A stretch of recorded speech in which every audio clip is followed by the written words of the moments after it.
How dare you call me by my name? Rebecca's eyes widened in shock and indignation. My fault? She snapped, her voice trembling with a mix of anger and hurt. How dare you blame me for your failures, Ryan? I've done everything I can to support you, to help you rise above our circumstances. Ryan glared at her, his frustration boiling over. Support me? By dragging me deeper into debt and manipulating me to marry Isabella for her money? This was never about family or love for you, Rebecca. It's always been about your selfish ambitions. Eva stepped in, trying to defuse the situation. Please, both of you, calm down. Fighting won't help us now. We need to think about how to salvage this. Rebecca turned on her daughter, her anger misdirected. And you, Eva? Are you going to side with your brother now? After everything I've sacrificed for this family? After selling all our jewelry and borrowing money just to keep up appearances? Eva looked torn, glancing between her mother and brother. Mother, we all know the sacrifices you've made, but blaming each other isn't going to bring Isabella here. We need to stay united, now more than ever. Ryan took a deep breath, trying to regain his composure. Fine. Let's wait a little longer. But if she doesn't show up, we're done. I'm not going to let this ruin me. Rebecca, her face a mix of desperation and anger, walked towards Grace. Grace, please, where is your daughter? This is urgent. We need to know where she is. She needs to be here. How can she do this to us? After everything, huh? This is humiliating enough. Does she think this wedding was some sort of joke? Grace looked at Rebecca with a glare and then snorted in disgust. How can my daughter do this to you? She repeated Rebecca's statement with a scoff, shocking both Rebecca and Eva. Do you take us for fools or what? You must be delusional to think my daughter would ever settle for some cheap man like your son. Who the hell do you even think you are to talk about my daughter like that? I know you're going through with this marriage just to leech off my daughter. For our money. You're shameless. Grace's face contorted with anger and disdain, her eyes narrowing as she looked at Rebecca.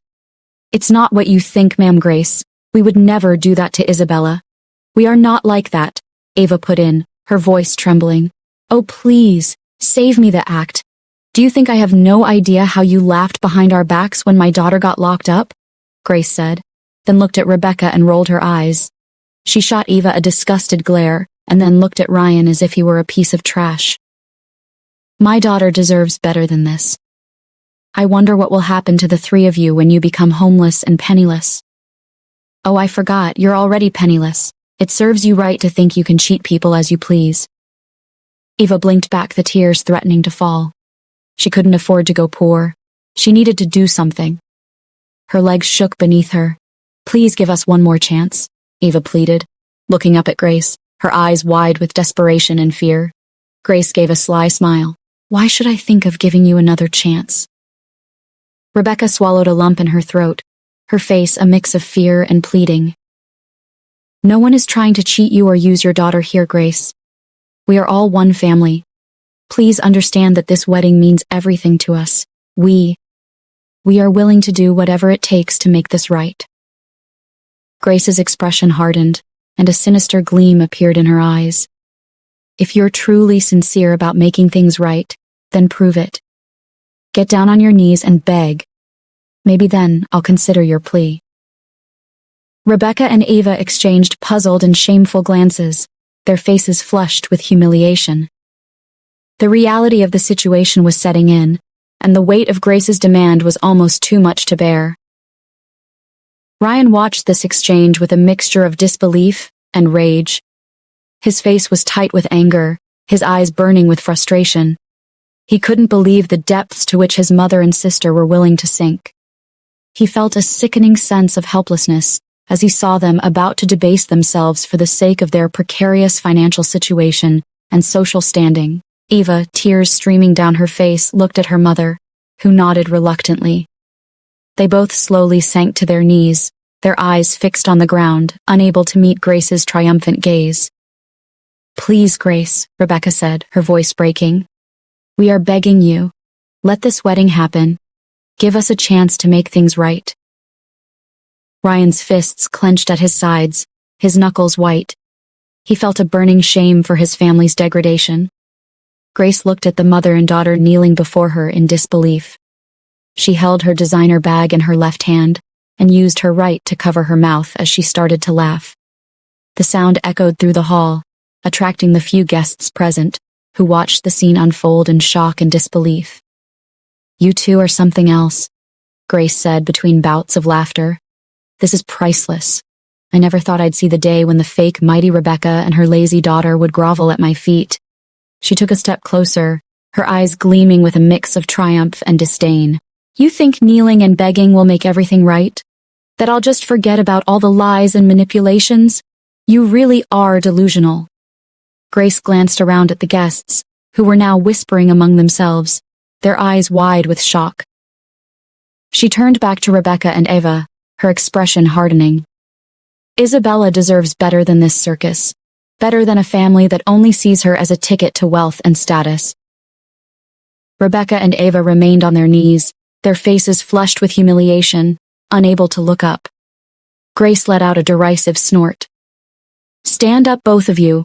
Your pitiful display won't change a thing. This wedding is off, and there's nothing you can do to fix it. You can go back to your debts and your false pretenses. My daughter will never be a part of your miserable scheming." She turned to the stunned guests, addressing them with a voice full of authority. "I apologize for this unfortunate spectacle. The wedding is officially canceled. Please enjoy the refreshments and then kindly leave. Thank you for your understanding." Grace then walked away, leaving Rebecca and Eva kneeling on the floor, their world crumbling around them. Ryan scoffed at his mother and sister, his face a mask of disdain. "You two are pathetic," he muttered, his voice dripping with contempt. In a fit of rage, he grabbed a nearby chair and threw it across the hall, sending it crashing into the beautifully decorated aisle. The guests gasped, some standing up in alarm as Ryan continued his tirade, scattering flowers and knocking over vases. "All of this for nothing," he shouted, his voice echoing through the hall. "This whole sham of a wedding was for nothing." He stormed out of the hall, angrily tugging off his tie and unbuttoning his shirt as he went. He could feel the eyes of the guests on his back, their whispers and murmurs a constant reminder of his humiliation. His mind raced with anger and shame, his thoughts a chaotic swirl. "I'm going to see Isabella," he muttered to himself, his jaw clenched. "She owes me an explanation. I did this because I pitied her." As he walked, a mocking voice echoed in his head. "You pitied her? Just admit it. You wanted to marry her for your own gain." Grace was right. Ryan tried to push the voice away, but it persisted, gnawing at him as he made his way to Isabella's condo. When he arrived, he pounded on the door, but there was no answer. He knocked again, more forcefully this time, but still no response. One of Isabella's neighbors, an elderly woman, peeked out from her door across the hall. "She's not in," she said, her voice soft but firm. "Left early this morning with some bags. Looked like she was going on a trip." Ryan's frustration deepened. "Do you know where she went?" he asked, his tone sharp. The woman shook her head. No, she didn't say it. Ryan stood there for a moment, his anger simmering beneath the surface. Where could she have gone? And why would she leave without a word? He turned away from the door, feeling a mix of anger and helplessness. As he walked back to his car, the voice in his head returned more insistent than ever. "This is what you get for trying to use Arya. Now you have learned your lesson, but in a hard way. This is called karma." Ryan gritted his teeth, refusing to acknowledge the truth of those words. He needed to find Isabella, to tell her how he felt, to somehow make things right. But deep down, he knew that the voice was right. He had been trying to marry her for his own gain, and now he was paying the price. He got into his car and sat there for a moment, his hands gripping the steering wheel. Where would he go now? What could he do to salvage his life from this mess? As he sat there, the weight of his choices and their consequences settled heavily on his shoulders. I need to get to Isabella. But where could she be? He thought. The venue for Grandma Yolanda's birthday party was nothing short of spectacular. The Grand Estate, one of the largest and most opulent in Seattle, was a sprawling mansion surrounded by meticulously manicured gardens.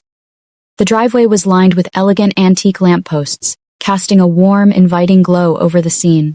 At the entrance, an ornate wrought iron gate stood open, guarded by a team of security personnel who ensured only the invited elite could enter. The garden itself was transformed into a lavish party space. Tents draped in white and gold fabric dotted the grounds, each one housing gourmet food stations, open bars, and comfortable seating areas. Crystal chandeliers hung from the tent ceilings, their light reflecting off the polished surfaces of the tables and the intricate glassware. In the center of it all was a massive dance floor, surrounded by a live orchestra playing soft, elegant tunes that added to the atmosphere of sophistication and grandeur. Guests mingled, their attire a dazzling display of designer dresses and tailored suits, glittering with jewels. Among them were the wealthiest and most influential figures in Seattle, all gathered to celebrate Grandma Yolanda. The air buzzed with excitement and anticipation, not just for the birthday celebration, but for the surprise announcement that was rumored to take place, the engagement party of Julian and Isabella. As the sun began to set, casting a golden hue over the garden, the sound of engines revving drew everyone's attention.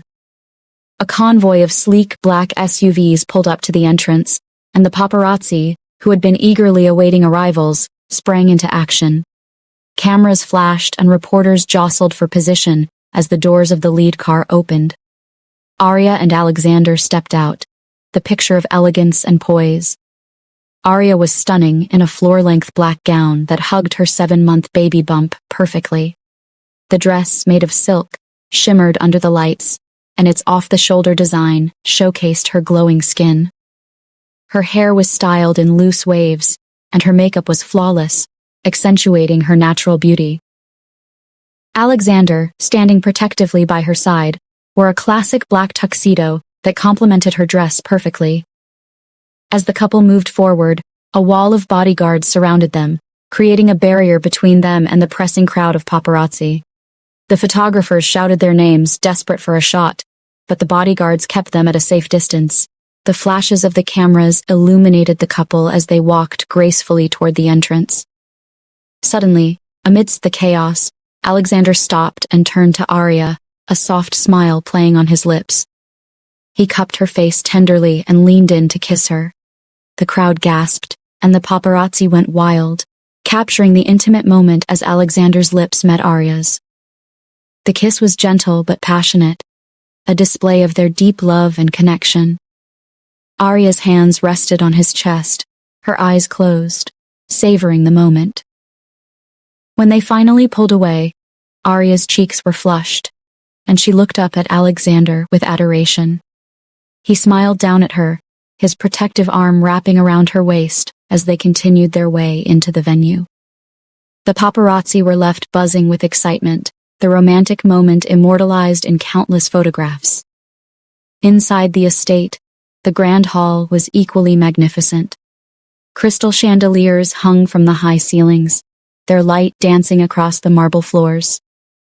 Tables were set with the finest china and silverware, and each place had a small, personalized gift from Grandma Yolanda. As Aria and Alexander made their way through the hall, guests turned to greet them, offering warm smiles and congratulations on their growing family. Alexander remained close to Aria, his hand never leaving her back, guiding her protectively through the crowd. "Aria, you look radiant," an elegantly dressed woman commented as she passed by. "Thank you," Aria replied with a gracious smile, her hand resting on her baby bump. Alexander nodded politely, his protective arms still around her waist, guiding her smoothly through the crowd. Finally, they reached the head of the room, where Grandma Yolanda stood, surrounded by her closest family and friends. The matriarch looked regal in a deep purple gown, her eyes sparkling with joy as she greeted each guest.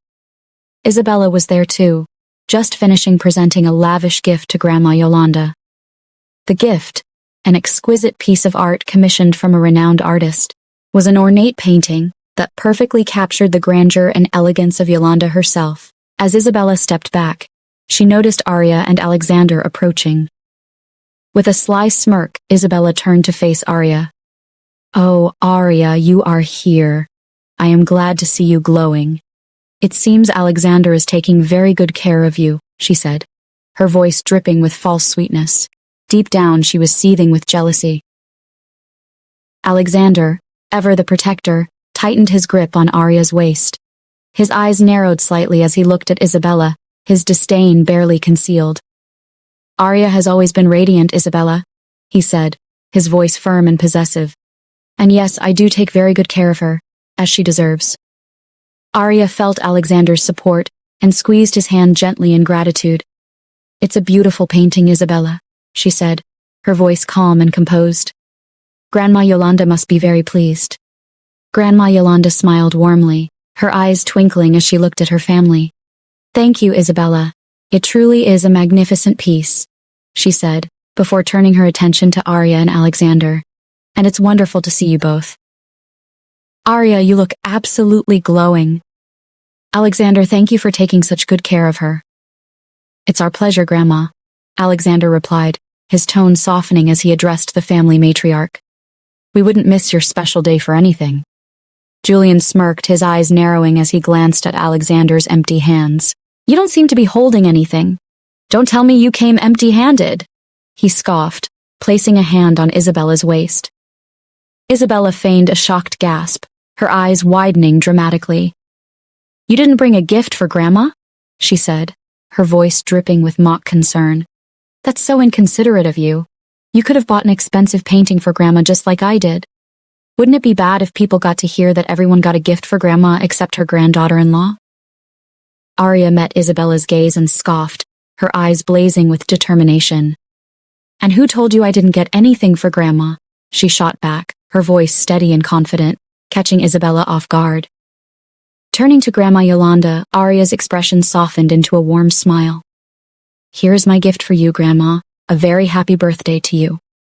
At her words, a man approached, carefully carrying a velvet-lined tray that held Arya's gift, a stunning piece of handcrafted jewelry. The intricate necklace, adorned with sparkling diamonds and sapphires, shimmered under the lights, captivating everyone's attention. The guests gasped in admiration as the man presented the necklace to Grandma Yolanda. Her eyes widened with delight as she took in the beauty of the piece. "Oh, Arya, this is absolutely magnificent," she exclaimed, her voice filled with genuine appreciation. "You made this yourself?" Arya nodded, her smile growing wider. "Yes, Grandma. I wanted to create something special just for you." Tears of joy welled up in Grandma Yolanda's eyes as she gently took the necklace and admired its craft skills. "This is the most beautiful gift I have ever received. Thank you, my dear." Alexander beamed with pride, his arm tightening around Arya's waist. "Arya has always had a talent for creating beautiful things," he said, his voice filled with love and admiration. Julian's smirk faltered, and he exchanged a quick, annoyed glance with Isabella. Isabella, clearly irked by the unexpected turn of events, forced a tight smile. "Well, it seems you've outdone yourself, Arya," she said, her voice strained. The guests murmured their approval, and several people came forward to admire the necklace and congratulate Arya. The atmosphere shifted, with Arya's thoughtful and personal gift overshadowing Isabella's expensive but impersonal painting. Grandma Yolanda, still beaming, embraced Arya and Alexander warmly. "You both have made this day even more special," she said. "Thank you for being here and for your wonderful gift." Julian clenched his fist around Isabella's waist, causing her to wince from the painful impact his hand had on her waist. He was going to crush her tiny waist at any moment by the way he was holding it in anger as he looked at Arya and Alexander, looking happy together. Isabella looked up at Julian, with pain-struck and confused eyes as she realized his eyes were mainly on Arya. Does he have feelings for Arya? The thought itself was a shock to Isabella, because she didn't understand where these feelings were coming from. And why should he have feelings for Arya? Isabella frowned. Why does Arya always end up with the things I want? Honestly, for a moment I thought you weren't going to come, Isabella said, her tone dripping with insinuation. Arya turned to look at her, her expression calm but inquisitive. And why would you think that? Arya asked. Maybe because it's also my engagement party, so I thought you might not want to be here, Isabella insinuated, her tone dripping with smugness. Arya turned to look at her, her expression calm, but her eyes sharp. "Why wouldn't I want to be here?" she replied coolly.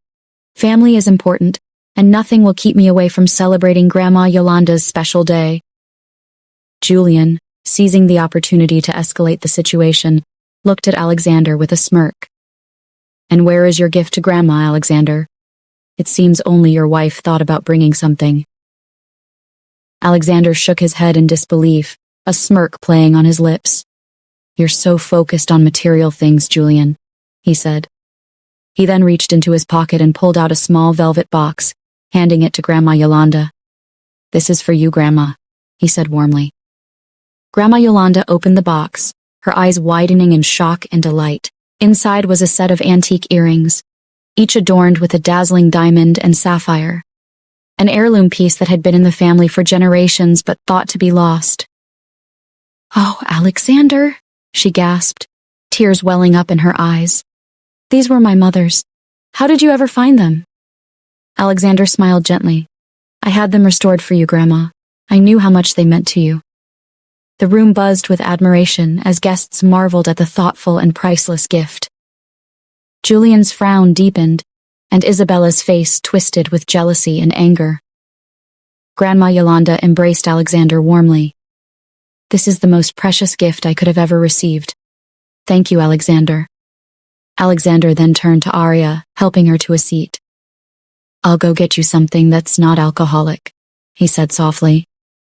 He kissed her on the forehead and left to fetch her a drink. As Arya sat down, she took in the grandeur of the hall, smiling softly. Her attention was soon caught by Nora Blake and Jane Roberts, who were standing nearby, watching her with a mixture of guilt, fear, and shame. "What is that despicable human doing here?" Nora muttered, glaring in Isabella's direction. Jane nodded in agreement. "I can't believe we ever trusted her.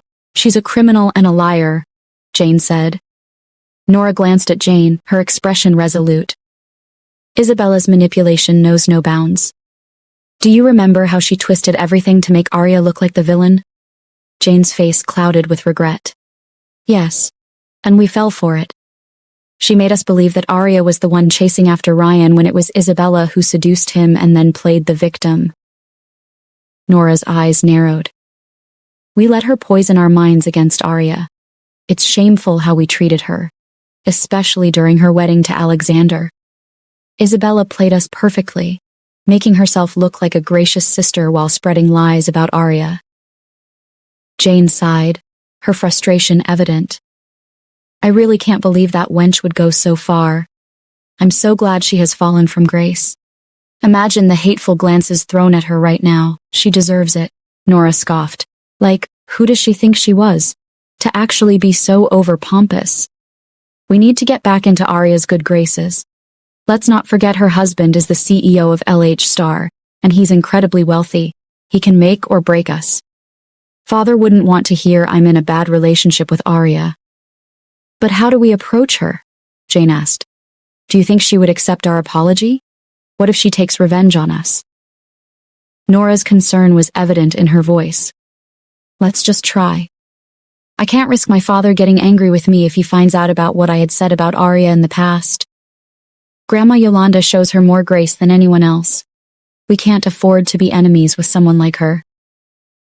A few moments later, Arya stood near a table, rearranging some flowers in a vase. She appeared calm and collected, but her eyes occasionally darted around the room, taking in the unfolding events. Nora and Jane hesitantly approached her, their expressions contrite. "Arya," Jane began softly, "we owe you an apology." Arya looked up, her expression neutral but her eyes guarded. "Oh?" Nora continued, her voice sincere. "We were wrong to mistreat you and believe Isabella's lies. We see now what kind of person she really is, and we're deeply sorry for our behavior." Arya studied them for a moment, then sighed and offered a small tentative smile. "I appreciate your apology," Arya replied wryly. Jane and Nora both visibly relaxed, their relief palpable. "Thank you, Arya.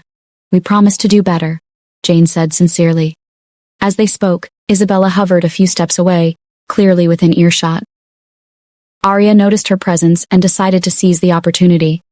She smiled graciously at Jane and Nora. You know, it takes a lot of courage to admit when you've been wrong. I respect that. Unlike some people who continue to lie and manipulate, trying to make themselves look better at the expense of others. Nora and Jane exchanged glances. Jane's expression hardened as she turned slightly, making sure Isabella could hear her. Yes, Arya, some people are just born manipulative. They think they can walk all over others without any consequences. Nora nodded, her tone equally pointed. It's disgusting, really. To think we ever believed the lies of someone who would seduce her sister's boyfriend and then play the victim. Such a despicable human being. Isabella's face turned red with anger and embarrassment as she overheard the conversation. She opened her mouth to retort but found herself speechless in the face of their combined assault. Well, she deserves all she got from what she did.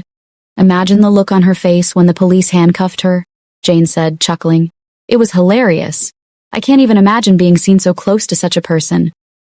I wonder what she is doing here, Nora replied. Jane's expression turned even more disdainful.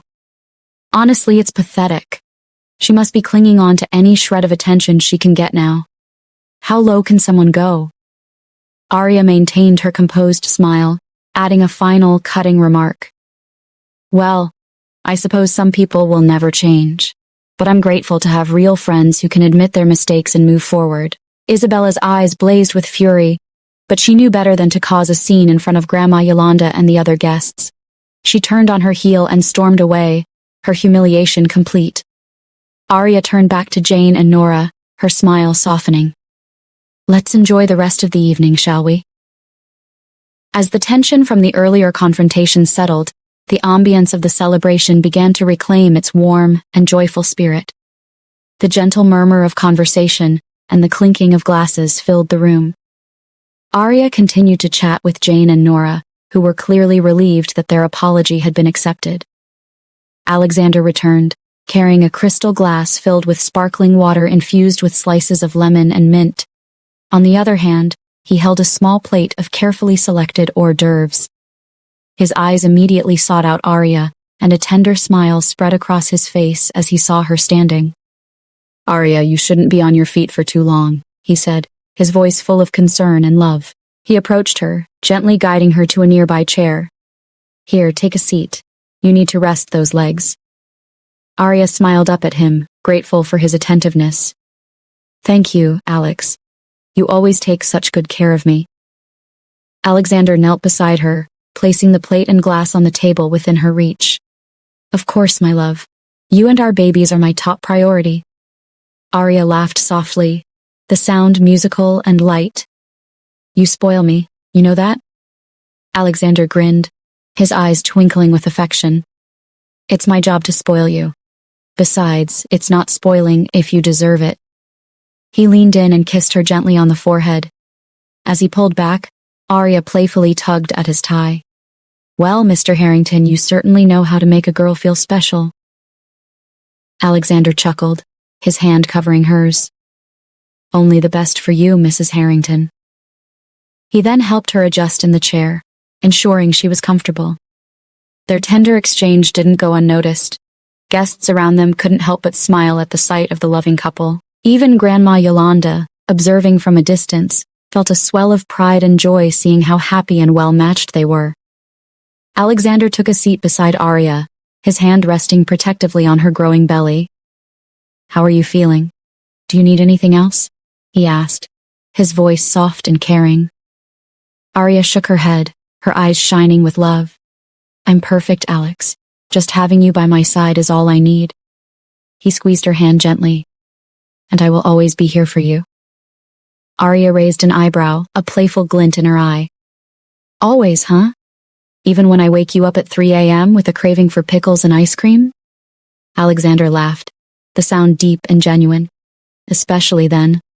I'd even run out in the middle of the night to get them for you. Arya giggled, leaning to him. You're the best husband ever. Alexander wrapped his arm around her shoulders, pulling her close. And you're the best wife and soon-to-be mother ever.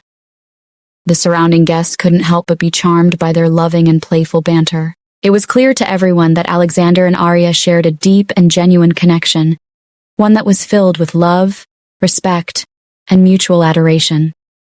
At one point, Alexander leaned in and whispered something in Arya's ear, causing her to blush and giggle. Curious guests glanced their way, intrigued by the obvious affection between them.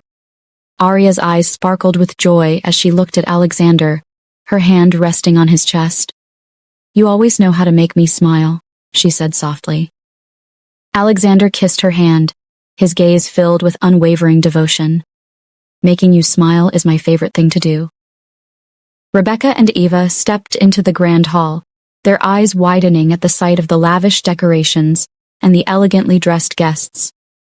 Crystal chandeliers hung from the ceiling, casting a warm golden glow over the room, while servers in crisp uniforms moved gracefully among the attendees, offering drinks and hors d'oeuvres.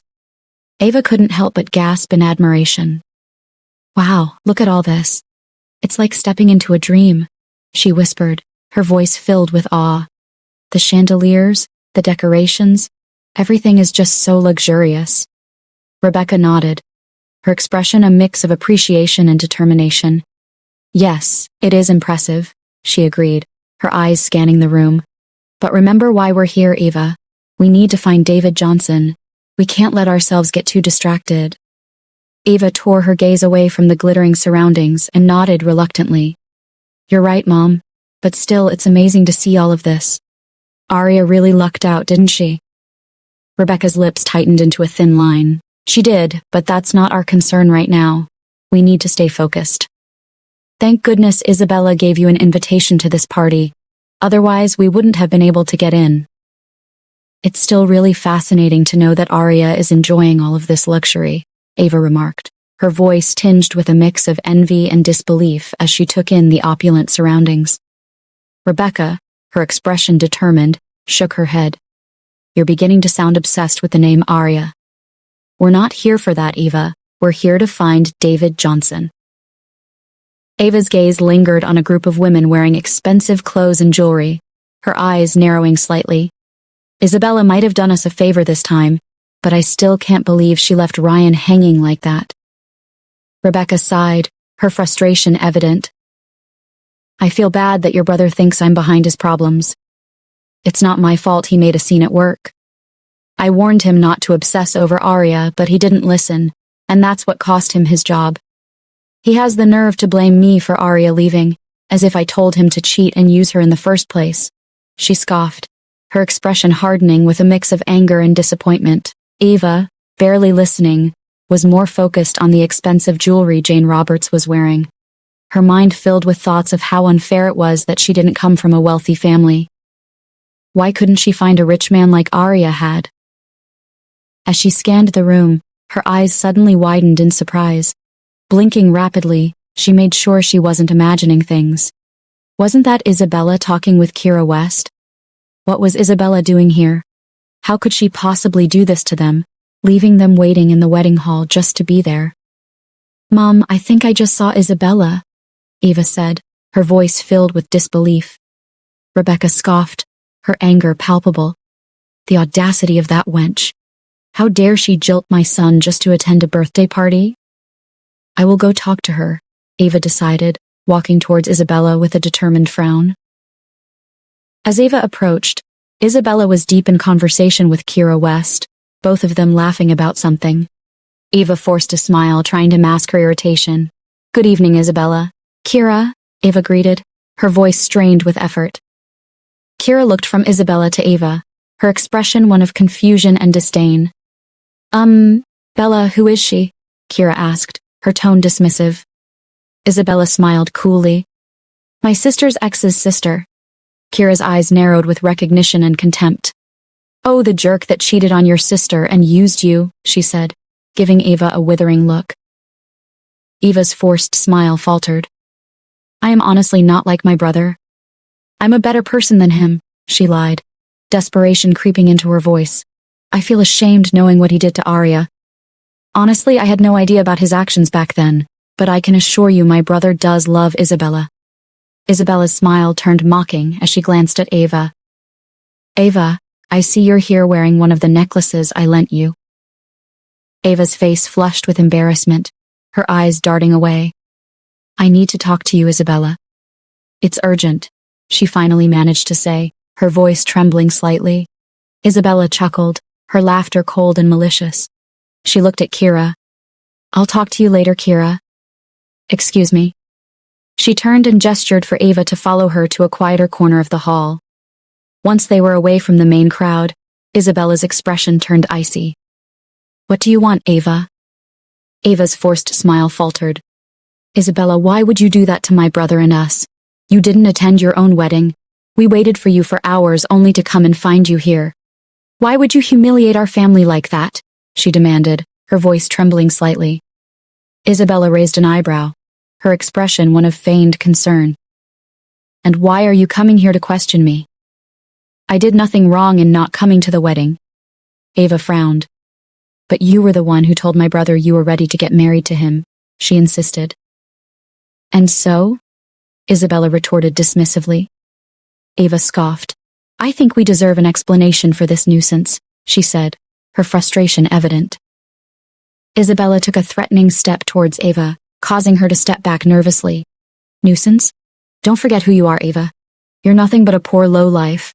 Just because I considered you a friend and took you out for a while doesn't mean you're really my friend or even worth it. Accept the fact that you and your mother will never get a gulp of the wealthy life. You will keep on being my father's chauffeur's daughter to me, Isabella said, her voice dripping with contempt. Ava's face paled, her eyes welling up with tears. Her lips trembled as she tried to hold back her emotions, but the humiliation was too much. Isabella's cruel words cut deep, and she felt her resolve crumbling. Isabella smirked and crossed her arms. If you really want me to get back with your brother, you should consider begging me. Then maybe I might have a second thought, she said mockingly. Ava bit her bottom lip in embarrassment and shame. She couldn't believe she had once thought of Isabella as a kind person. But now she knew she had no choice but to beg. The memory of Isabella's mother making fun of her and her own mother after they had begged for help flashed through her mind. With a heavy heart, Ava swallowed her pride. Please, Isabella, Ava said, her voice barely above a whisper. I'm begging you, please reconsider getting back with my brother. Isabella's smile widened. Okay, fine. I will get back with your brother if you do me this tiny favor, she said. Ava wiped the tears from her face and gave a small, eager smile. I will do anything, she promised. Isabella gave a sly smile, then opened her purse and took out a black bottle. Put this into Arya's food and then I might marry your brother, she said, handing the bottle to Ava, who took it with shaky hands and confused eyes. What's in the bottle? Ava asked, suspicion and confusion in her voice. Isabella raised a brow. What? Are you scared? You don't want to do what I asked? Then forget about it, she said dismissively. No, Ava said with desperation. I will do it, and I am not scared. Good, Isabella said with a smirk. I give you 10 minutes to get the task done. Ava nodded, looking at Isabella with uncertainty, then turned to leave. Make sure you tell no one about this. I wasn't the one who gave you the bottle, okay? Isabella added, a wicked smile curling up her lips. As Ava walked away, Isabella watched her, a sinister glint in her eyes. This seems like killing 3 birds with 1 stone. Or should I just make her the scapegoat and enjoy watching her suffer? Isabella thought to herself, her smile growing even more malicious. Arya and Alexander were engaged in a light-hearted conversation when they noticed Nathan approaching them, with Melissa by his side. Good evening, boss. How are you enjoying your night? Nathan asked, his tone cheerful. Good evening, Nathan, Alexander replied, his eyes narrowing slightly as they focused on Melissa, wondering why she was there and in Nathan's arms. Good evening, Arya. How are you feeling? Nathan continued, addressing Arya with a warm smile. I am feeling okay. How have you been? Arya responded with a smile. I've been okay, apart from the workload my boss seems to be giving me. Nathan joked, trying to lighten the mood. Arya chuckled. My love, why are you giving him too much work? She pouted, turning to Alexander. Alexander smiled, shrugging slightly. Just keeping him on his toes. Besides, he handles it well, he said, casting a knowing glance at Nathan. Congratulations, Arya. You're absolutely radiant, Melissa interjected, her tone cordial. Arya returned a small smile to Melissa. Thank you. I'm surprised to see you here and beside Nathan. What is going on? She asked, curiosity evident in her voice. Nathan looked at Melissa, then back at Alexander and Arya, a smile spreading across his face. Melissa is my girlfriend. I thought about telling both of you today, Nathan announced. Arya's eyes widened slightly in surprise, but she quickly recovered, offering a sincere smile. That's wonderful news, Nathan. I'm happy for both of you. It's good to see you found someone special. Alexander's expression remained neutral, though his eyes betrayed a hint of concern. Why didn't you tell me sooner, Nathan? He asked, his tone measured. Nathan sighed, understanding Alexander's underlying concern. I wanted to be sure about my feelings before making any announcements. Melissa and I have been getting to know each other better, and I felt it was the right time to share. Melissa, sensing the tension, stepped forward slightly.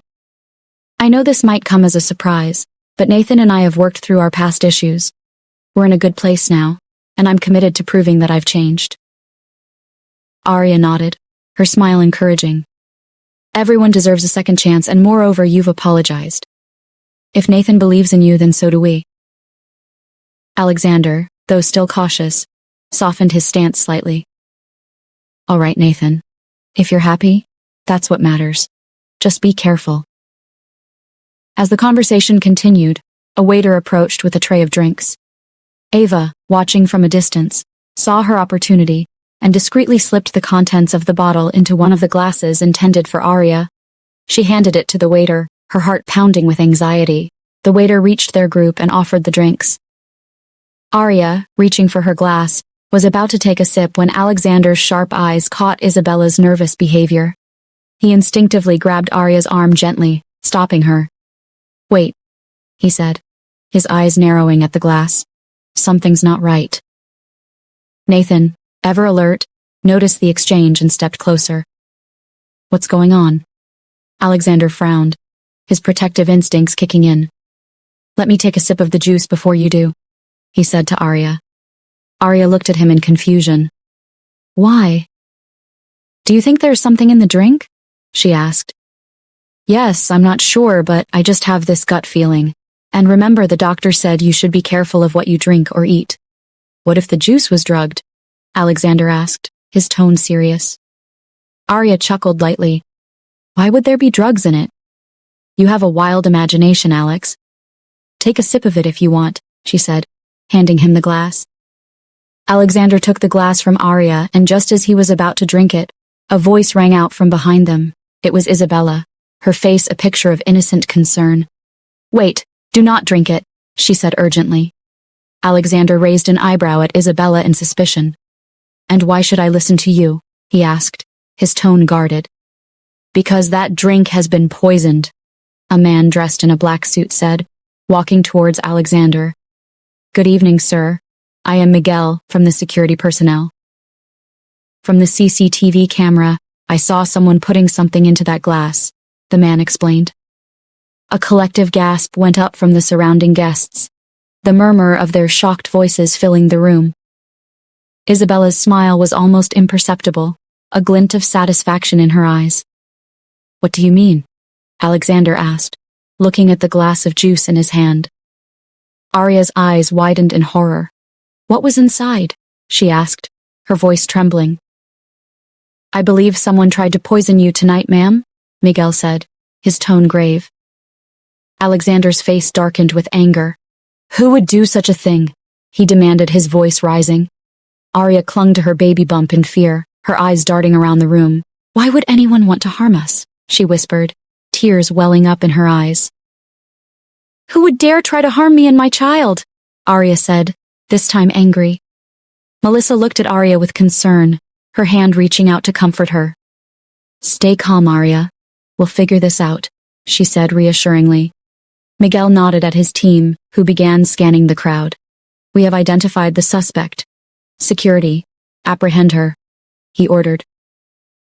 Eva, shocked by the unfolding events, tried to slip out of the crowd, her heart pounding in her chest. But before she could make her escape, a group of security personnel blocked her path. The shock and confusion on her face were evident as she realized the severity of the situation. Arya looked at Ava in disbelief. "Ava, what have you done?"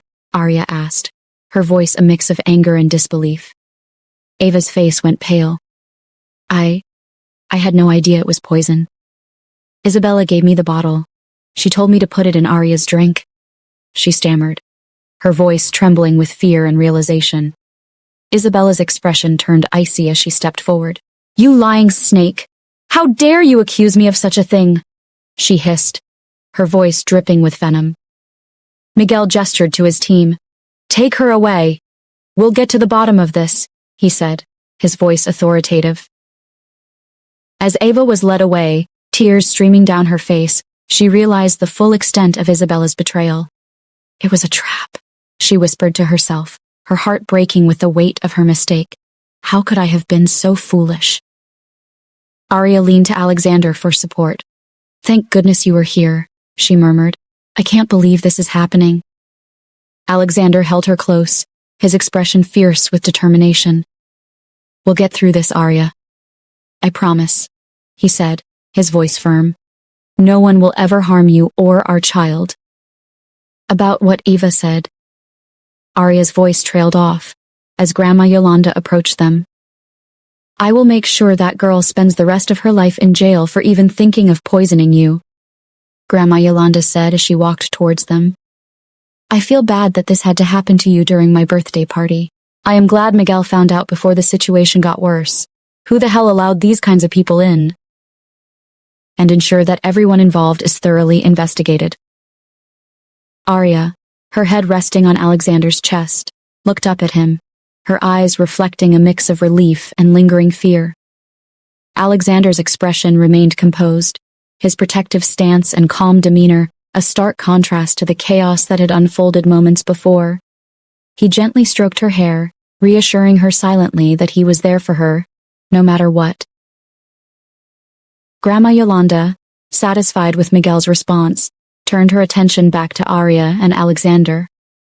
"Let's focus on keeping Arya safe and ensuring that nothing like this happens again," she said, her voice filled with determination and resolve. Alexander nodded, his grip on Arya tightening slightly as if to affirm his commitment to her safety. "We will, Grandma," he replied, his tone unwavering. "Nothing is more important than her well-being." Arya, feeling the strength of Alexander's support, managed a small, grateful smile. Despite the evening's terrifying events, she felt secure in his arms, knowing that he would always protect her and their unborn children. "I apologize for the earlier incident, sir. I hope you enjoy the rest of the night," Miguel said before turning to leave. Alexander nodded in acknowledgement. "Thank you, Miguel." Turning to his grandmother, Alexander spoke with gentle authority. "Grandma, you should go back to your seat. Only a few people know what happened here tonight, and we wouldn't want anything to affect you this night." Grandma Yolanda nodded, her expression softening. "You're right, Alexander. I'll go back to my seat." She allowed herself to be escorted back, maintaining her dignity and grace. Nathan approached Alexander with a question. "Should I bring her in?" "Not yet," Alexander replied, his focus shifting back to Arya. "Are you okay?" he asked softly. Arya nodded, her eyes filled with determination. "Yes, I am. Nothing or no one will ever harm me and my children. Not on my watch." Alexander admired her resolve. "What do you have to say about Eva's arrest?" he inquired. Arya's expression hardened. "I must say she had nothing to do with it. Isabella must have been the one who told her what to do. But if she were a good person, she wouldn't have thought of doing that. Let's just say she is suffering the consequences of her character," she said, then added with a steely resolve, "I want to enjoy tonight. No one is going to ruin my mood." Alexander smiled softly at her. "Let's make the most of tonight, then." Alexander gently took Arya's hand, leading her to the center of the room. He whispered something in her ear that made her smile, and they shared a tender kiss, reaffirming their bond and love for each other. Meanwhile, David Johnson made his way towards them, a proud smile plastered on his face. He saw Arya, now heavily pregnant, and the weight of his past actions and words hit him. He remembered their heated argument just 2 weeks ago, where he had berated her about pleasing her husband and securing his investment in the family business, unaware that she was already pregnant. Seeing her now, glowing and happy, he felt a pang of guilt and swallowed his words. "Arya, Alexander," David greeted, trying to mask his discomfort with a smile. "You look wonderful, Arya." Arya gave him a polite but cool smile. "Thank you, father," she replied, the tension between them palpable. David hesitated, then forced a contrite smile. "Arya, I owe you an apology. I didn't know you were pregnant when I said those things. I shouldn't have spoken to you that way." Arya's eyes narrowed slightly. "You're right, you shouldn't have. But I didn't tell you because, frankly, I didn't think you'd care." David's face flushed, but he maintained his composure. "I do care, Arya. I want to be part of your life and our family's future." Arya's expression hardened. "I appreciate the sentiment, but actions speak louder than words. Enjoy the rest of the night, father." She turned back to Alexander, dismissing him. David's smile faded, replaced by a hint of irritation. He turned to Alexander, trying to mask his displeasure. "Alexander, perhaps you could talk some sense into Arya. She needs to understand the importance of family unity and respect." Alexander's eyes darkened, his protective instincts flaring. "David, Arya speaks her mind, and I support her completely. If you want respect, you need to earn it, not demand it. And let's be clear, any disrespect towards my wife will not be tolerated." David's expression soured, but he held his tongue, recognizing the futility of pushing further. "Very well, Alexander. I hope we can all find a way to move forward." Alexander tightened his arm around Arya, his gaze never leaving David. "We'll see about that," he replied coldly, making it clear that any reconciliation would be on their terms, not David's.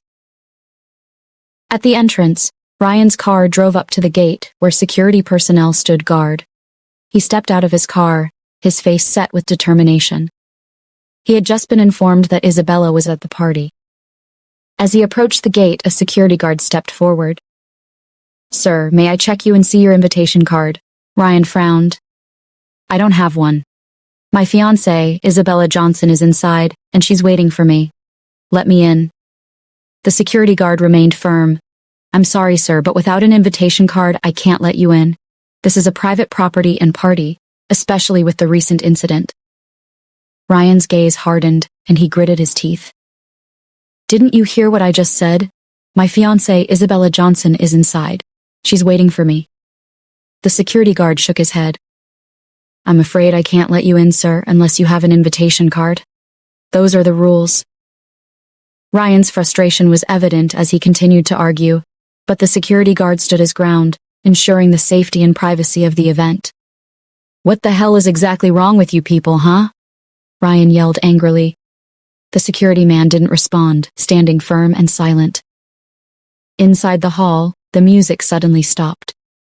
Julian stepped forward, commanding the attention of the guests.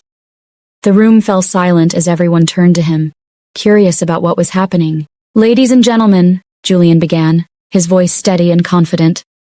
"Thank you all for being here tonight. I have something very special to share with you."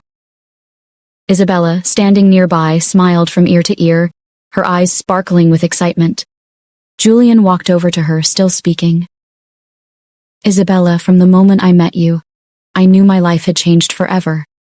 Your beauty, your kindness, and your spirit have captured my heart." The crowd watched intently as Julian continued.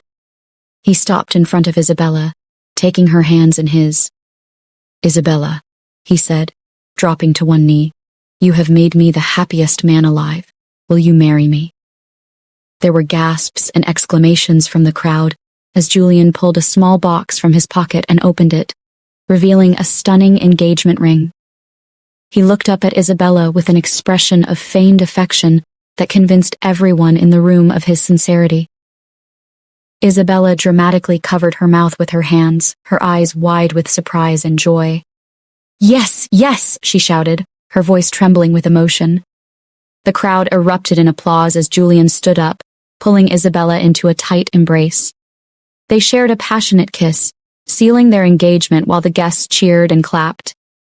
Ryan, who had just managed to find a way inside, stood among the crowd, watching the scene unfold. His face was a storm of emotions, anger, pain, regret, and shame all mixed together. His fists clenched at his sides as he struggled to contain his feelings, the sight of Isabella accepting Julian's proposal cutting deep into him. David watched the proposal with wide eyes, shocked at the sudden turn of events. He wondered how Isabella and Julian had met, and how it had led to this moment. But then a smile crept onto his face, and he nodded approvingly, taking a sip from his glass. This unexpected alliance could prove advantageous. Raymond Harrington walked towards David with his wife. "Congratulations, David. You're one lucky father.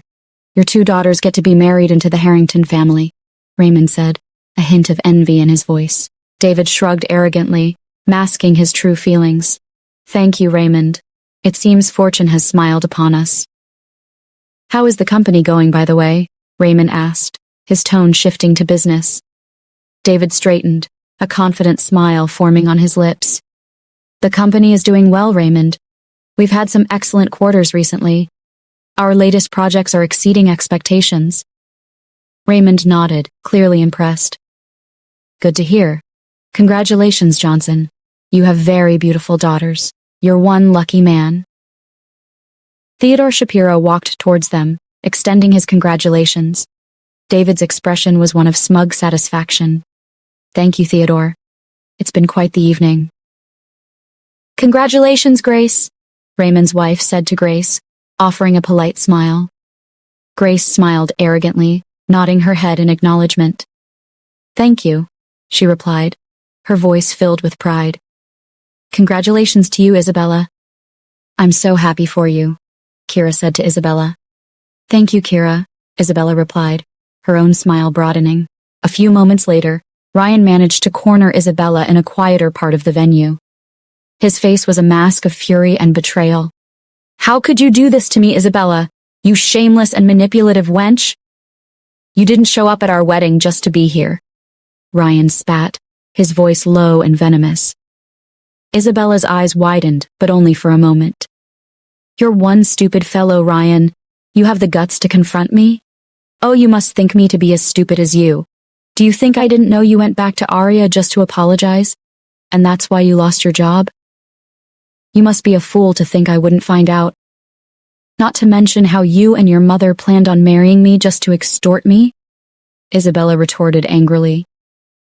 Ryan's lips trembled, unable to find words. "So you knew all this while and just pretended? You're a freaking snake, Isabella." "Pretended?" Isabella scoffed. "Well, guess what? That's not all. Let me just burst your bubble for a while. I never loved you. I was just using you. Oh, imagine how annoying it was to see Arya happy with you and how you secretly loved me. I would never have thought of dating or even falling in love with my father's servant's son." "I mean you," Isabella said, her nose scrunching up in disgust. Ryan's face contorted in disbelief and anger. His eyes narrowed and he let out a bitter laugh. Isabella continued, her voice dripping with contempt. "You were just too stupid and blind to see how much my sister loved you. Well, your loss, anyway. I don't care. I never loved you, Ryan. And I was never a good person. I was just fooling you. I am someone who gets anything I want. I wanted you and I got you. But sorry, I am tired of you already. Being with you is getting boring, so I would rather trash you out." Ryan was trembling with rage and sorrow, his eyes glistening with unshed tears. "Gosh, I can't believe I was such a fool. A fool to have fallen for your schemes." "A fool for believing all your lies and falling in love with you," he said, his voice cracking under the weight of his emotions. His face was a mixture of anger and heartbreak, sweat beading on his forehead. His eyes were red-rimmed, and tears threatened to spill over as he clenched his fists. His whole body shook with the intensity of his feelings. Then, in a sudden, furious motion, he grabbed Isabella's arms, tightening his hold on them. "How could you? How could you play with my heart like that?" he growled, his grip becoming painful. I guess this is karma catching up on me, Ryan thought to himself. Isabella winced but maintained her defiant stare. Let go of me, Ryan. You have no power over me. You never did, she hissed, struggling to free herself from his grasp. Ryan's expression was a storm of conflicting emotions, his grip tightening and then loosening as he fought to control his rage. He looked deeply into Isabella's eyes, searching for any sign of the woman he once loved, but all he found was cold indifference. You're right, he said finally, his voice hoarse and defeated. You never loved me, and now I see you for what you really are, a heartless, manipulative liar. He released her arms and stepped back, his face twisted in pain. Isabella straightened her dress, brushing off the imaginary dirt from her sleeves. Goodbye, Ryan. Enjoy your miserable life, she said with a sneer, before turning on her heel and walking away, leaving Ryan standing there, broken and humiliated. Don't think you can get rid of me that easily. I will make you suffer just like you made me, Ryan yelled, his voice filled with rage as he ran towards Isabella, grabbing her and pushing her against the wall. Just imagine if Julian would still want you after I ruin your disgusting face, he spat through gritted teeth. Isabella flinched in fear and shock for a moment before someone suddenly flung Ryan away from her, sending him flying. Julian approached Ryan with a hardened gaze. And who do you think you are to touch my fiancé? He said, his voice laced with menace. Isabella smirked, then winced in pain, her face contorted in an exaggerated expression of agony. Ouch. My love, I really can't believe this man. He just wouldn't understand that I don't love him anymore. He was thinking of disfiguring me, she said, her tone dripping with melodrama. Ryan staggered as he stood up from the floor. He was the one who bailed you out, right? He retorted.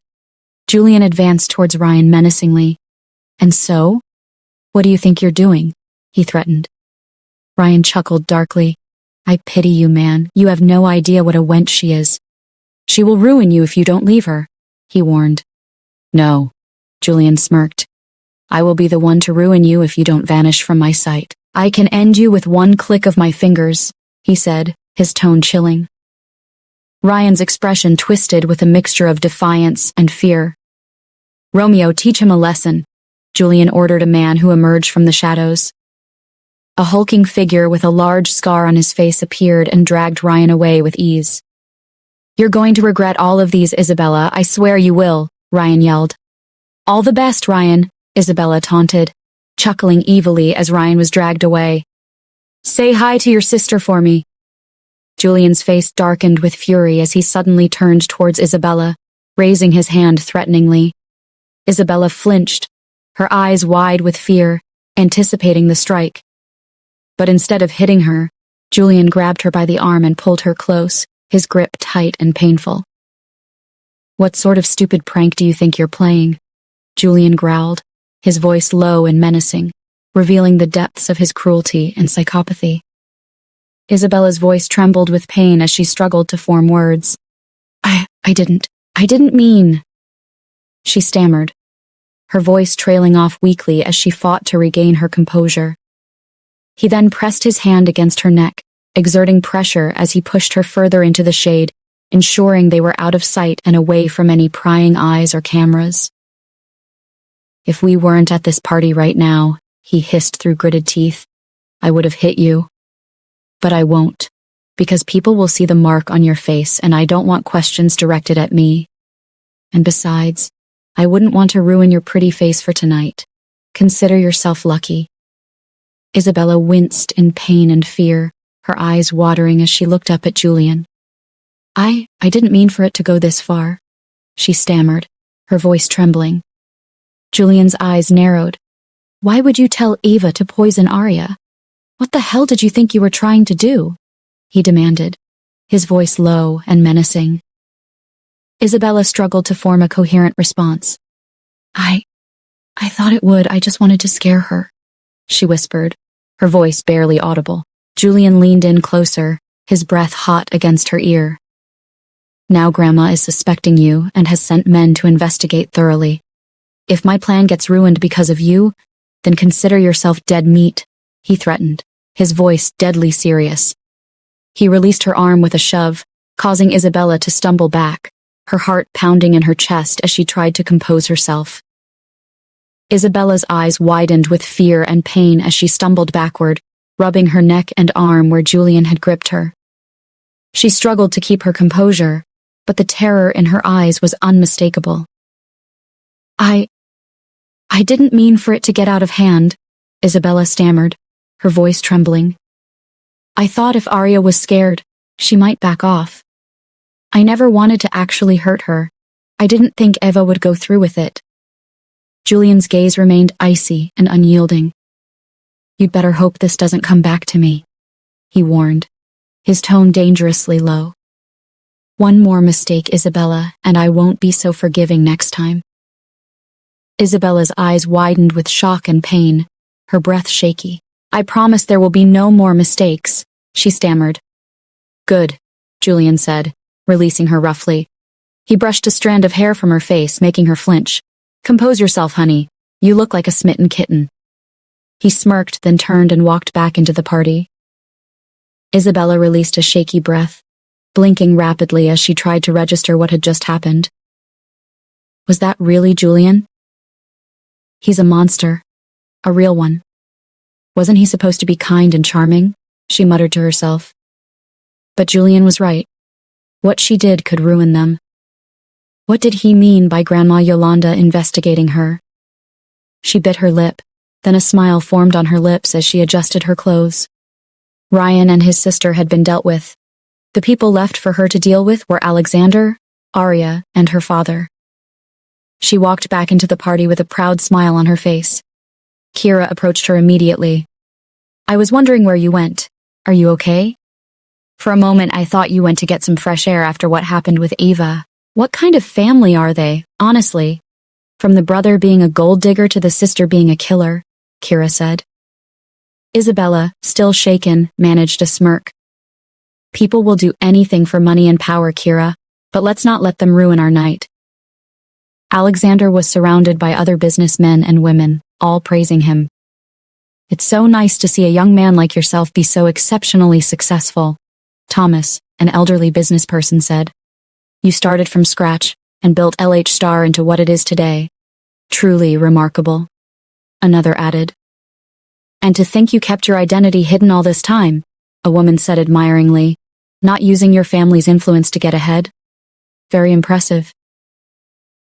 Alexander listened to all of this with a smile, knowing these same people used to speak ill of him when they had no idea of his identity. Thank you all for your kind words, he said. It's been a long journey, but worth every challenge. I must congratulate you because you're going to be a father soon, Charlie said. Welcome to fatherhood, Alexander, Theodore added. Thank you, Alexander replied. If you'll excuse me, I need some alone time with my beautiful wife. He placed his hand on Arya's waist and walked away from the group. They're just trying to curry favor now that they know who I am, Alexander murmured to Arya. It's amusing how quickly opinions change. Arya smiled up at him. Well, you've earned every bit of their praise. You've built something amazing. By the way, I haven't seen Jessica or Mason yet. Aren't they coming for Grandma's birthday? Alexander asked. Jessica's car drove toward the estate. She stepped out, dressed in an exquisite, classy outfit that highlighted her sophistication. Beside her was her 6-year-old son, Mason, looking adorable in a little suit. Arya spotted them as they walked in, and Jessica headed toward her.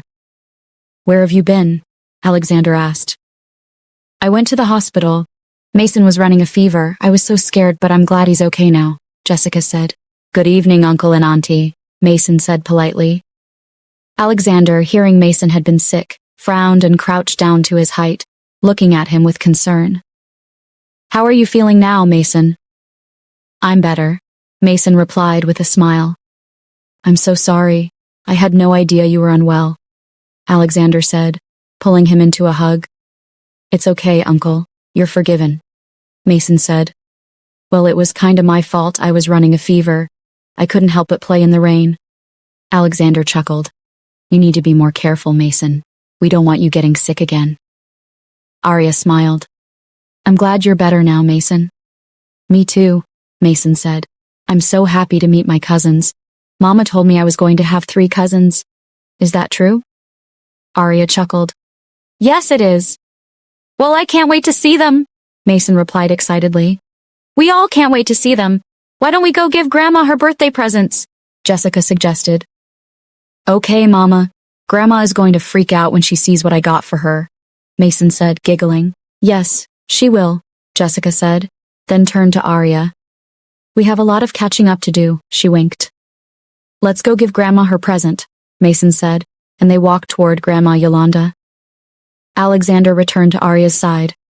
Looks like Mason is feeling much better now, he said. Arya nodded. Yes, and he's so excited about meeting the babies. It's adorable. Alexander smiled warmly. I'm glad Jessica and Mason could make it. Tonight's turning out to be quite eventful. Julian and Isabella made their way through the party, their presence causing a ripple of whispers and stares. Just as they reached the center of the room, someone announced loudly, Here come the latest couple in town, Julian and Isabella. A mix of congratulations and curious glances followed them.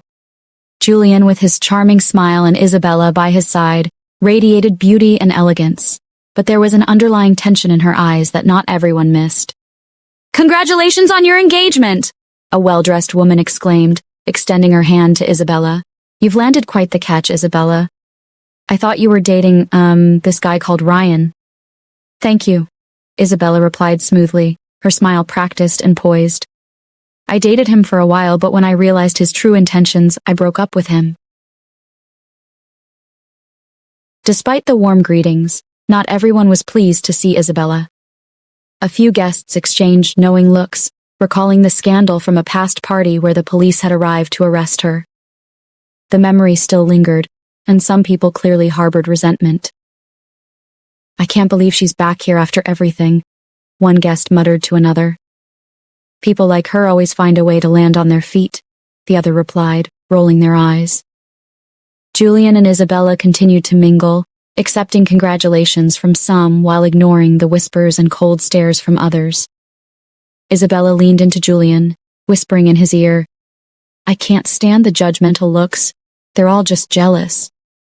Julian smirked, his eyes scanning the room. Let them talk. They're insignificant. We have bigger plans. Alexander observed the scene with a smile on his face, his eyes fixed on the couple. It's amazing how hypocritical people can be.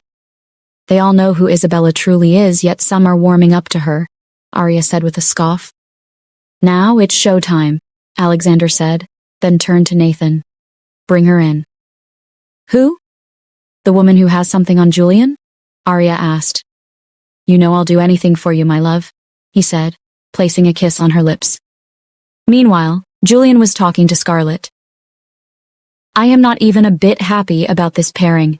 I won't lie to you. I am not going to accept you as my daughter-in-law. You, ex-convict, Scarlett said to Isabella. Julian was about to reply when he suddenly saw one of his past nemesis walking into the party. What was she doing here? How did she get a pass to get in here? What the hell? Julian said, his eyes flaring up in anger as he watched her walk in. She was dressed in rags, her clothes torn and bruises on her body. Naturally, her appearance attracted a lot of attention as people stopped what they were doing to look at her. Oh my God. Who is she? A guest murmured, looking at the woman. Why is she dressed like that? Does she have mental issues? Another added. Isabella noticed the anger and a glint of fear in Julian's eyes as he looked at the woman. She looks beaten. Who the hell let her in? Isabella said. Why do you think she looks beaten, huh? Julian snapped at her. Are you okay, my love? You're sweating, Isabella said, her voice trembling. Someone get this sick woman out of these premises, Julian shouted. Security! Security! Who let this woman in? Why aren't any of you doing your damn jobs? Why is this happening tonight? Scarlett muttered under her breath. Julian's hands trembled with evident anger as he took out his phone and quickly searched for a particular number and sent a message. What the hell do you think you're doing here? If you don't leave immediately, you'll regret it. Who let you in?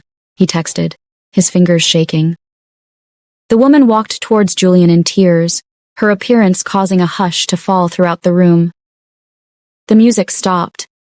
She was part of Julian's dark past, a woman he had manipulated and used for his own wicked schemes. Alexander had found her and convinced her to confront Julian tonight, to make people question what kind of person Julian was. Diana checked her phone, and for a moment, was consumed with fear. Her eyes met Julian's, but she quickly averted her gaze, refusing to let him intimidate her. She was going to do what she came here for. She had had enough of Julian's psychopathic behavior. Julian was a monster. He found people's weaknesses and used them against them, just like he did to an upcoming female pop star. He had blackmailed her, threatening to expose her drug use unless she did his bidding.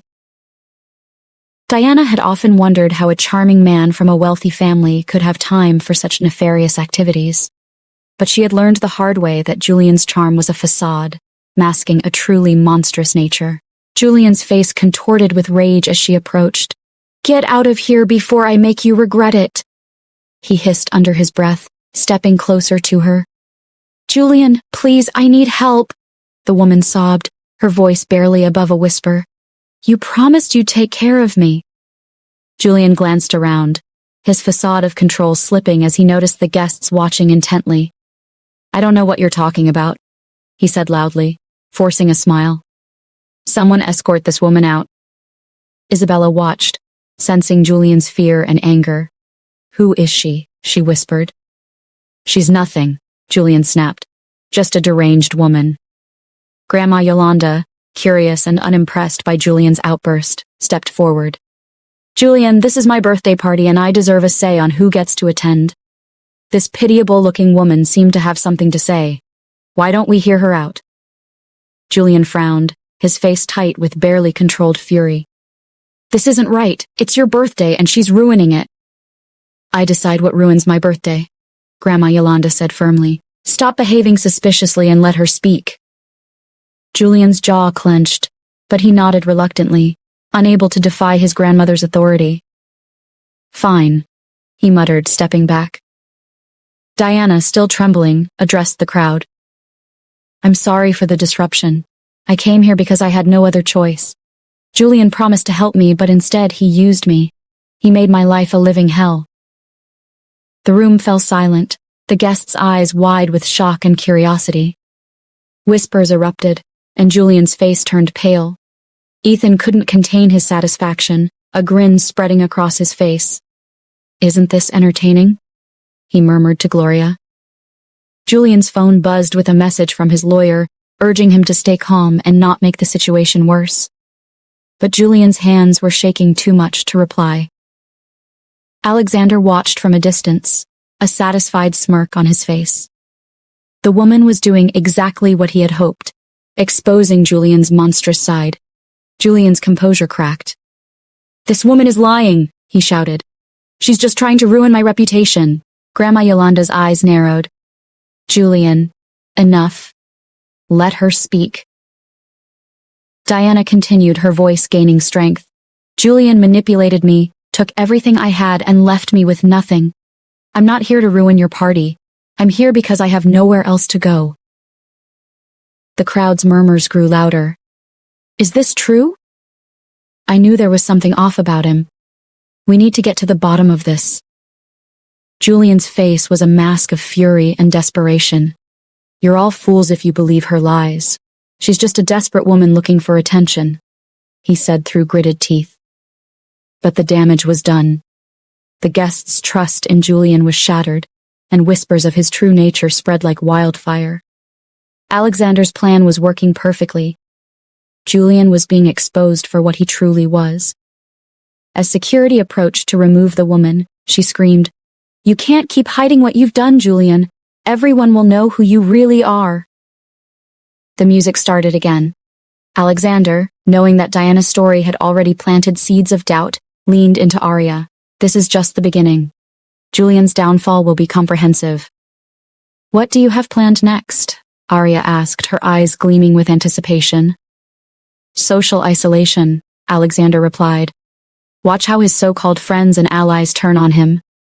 As if on cue, influential guests began to distance themselves from Julian, their whispers becoming more pronounced. "I always suspected there was something off about him," one man said. "We should reconsider our business dealings with him," another added. Julian, noticing the shift in the room, became visibly agitated. His usual confident demeanor was cracking. Grandma Yolanda, her expression unyielding, delivered the final blow. "I advise you to leave this party, Julian. Your presence has created enough drama for tonight." Julian, seething with rage, looked around the room, his eyes finally landing on Alexander. His expression was one of pure fury and frustration. "Do you want to go with me?" he asked Isabella through gritted teeth. Caught off guard, Isabella, who had been lost in her thoughts, turned to Julian. Yes, she stammered. "You know what? Stay here," Julian snapped and marched off, people's eyes following him. Two crazy couples. Was it not too long ago that his fiancée got arrested, and now him? A guest whispered. Two crazy couples. Was it not too long ago that his fiancée got arrested and now him? A guest whispered. They weren't engaged when his fiancée was arrested, another added. That still doesn't change anything, a third replied, shaking his head in disbelief. Amid the chaos, Alexander and Arya stood off to the side, observing the spectacle they had orchestrated. Alexander's eyes gleamed with satisfaction, while Arya couldn't hide her excitement. Well, this turned out even better than expected, Arya whispered, her eyes fixed on Julian's retreating form. Alexander smirked, his hand slipping around Arya's waist, pulling her closer. Revenge is a dish best served cold, he murmured, his voice low and filled with satisfaction. Arya turned to look at him, her eyes sparkling with mischief. You know, watching Julian squirm like that is quite arousing, she whispered, a playful smile tugging at her lips. Alexander's eyes darkened with desire as he leaned in, his hand trailing down to grab her butt. Is that so? He whispered back, his lips grazing her ear. Arya let out a soft gasp, her body responding to his touch. She tilted her head up, capturing his lips in a passionate kiss. The intensity of the moment consumed them, and Arya bit his earlobe gently, eliciting a low groan from Alexander. Arya, 7 months pregnant and driven by a surge of pregnancy hormones, felt a heightened desire coursing through her. Let's get out of here, Alexander suggested, his voice thick with desire. Arya nodded, her eyes filled with anticipation. Lead the way, she whispered, her fingers intertwining with his. They discreetly slipped away from the main hall, finding a secluded corner of the grand estate. Alexander pressed Arya against the wall, his hands exploring her body with a fervor fueled by their shared triumph and the intense chemistry between them. Alexander, Arya moaned softly, her body arching towards him. I need you, now.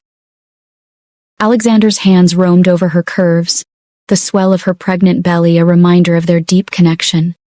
He kissed her neck, trailing down to her collarbone, each touch sending waves of pleasure through Arya. You're so beautiful, Alexander murmured against her skin, his hands gentle yet firm. I can't get enough of you. Arya's breath hitched, her need for him overwhelming. She pulled him closer, their bodies pressing together in a heated embrace. I love you, she whispered, her voice filled with both passion and tenderness. I love you too, Alexander replied, his voice husky. Now let me show you just how much. Their lips met in a searing kiss, their passion igniting as they surrendered to the moment. Alexander's hands moved with practiced ease, his touch driving Arya to the brink of ecstasy. He knelt before her, his lips trailing down her body, worshipping every inch of her. Arya gasped as his tongue found its target, sending waves of pleasure coursing through her. In that secluded corner, away from the prying eyes of the party guests, Alexander and Arya reveled in their love and desire, their bodies and hearts intertwined in a dance as old as time. Their revenge against Julian was sweet, but their love for each other was the sweetest victory of all. Oh, Alexander, she moaned, her fingers tangling in his hair as he continued his ministrations. The pleasure built within her, overwhelming and all-consuming. Yes, please. He slid a hand between her legs to find her already dripping, and when he swiped his thumb over her sweet spot, her body quaked from the pleasure coming from both his tongue and magician fingers. When they finally reached the peak of their passion, Alexander rose to his feet, his lips glistening with evidence of their intimacy. He kissed her deeply, sharing the taste of her pleasure. As they caught their breath, Alexander chuckled, his eyes spotting a hidden camera nearby. "Looks like we had an audience," he said, licking his lips and grinning. Arya's eyes widened, a mixture of embarrassment and thrill coursing through her. "We should probably head back before anyone notices we're gone," she whispered. "Let them wonder," Alexander replied with a smirk, guiding her back towards the party. "We have nothing to hide." As Alexander and Arya re-entered the hall, their faces slightly flushed from their recent escapade, Jessica approached them with a knowing smile. "Why do I get the feeling that what happened earlier is your dirty handiwork, Alex?" Jessica teased playfully.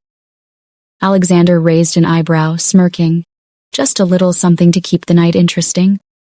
Jessica's eyes narrowed mischievously. "Why are you looking so flushed? And why are your lips wet, Alex?" She winked knowingly. "You two went for a quickie, right?" Arya chuckled, giving Alexander a playful nudge.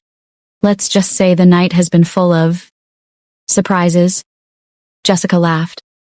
"I am perfectly sure that after what happened tonight, Grandma wouldn't even dare consider Julian as a successor. I feel ashamed to call him my blood brother." "Don't get too excited, Jess." "This is not the end," Alexander cautioned. "Whatever, as far as the drama doesn't concern my son and nieces and nephews, I'm in for it." Jessica pouted. "Why aren't you my full brother, Alex, and not Julian?"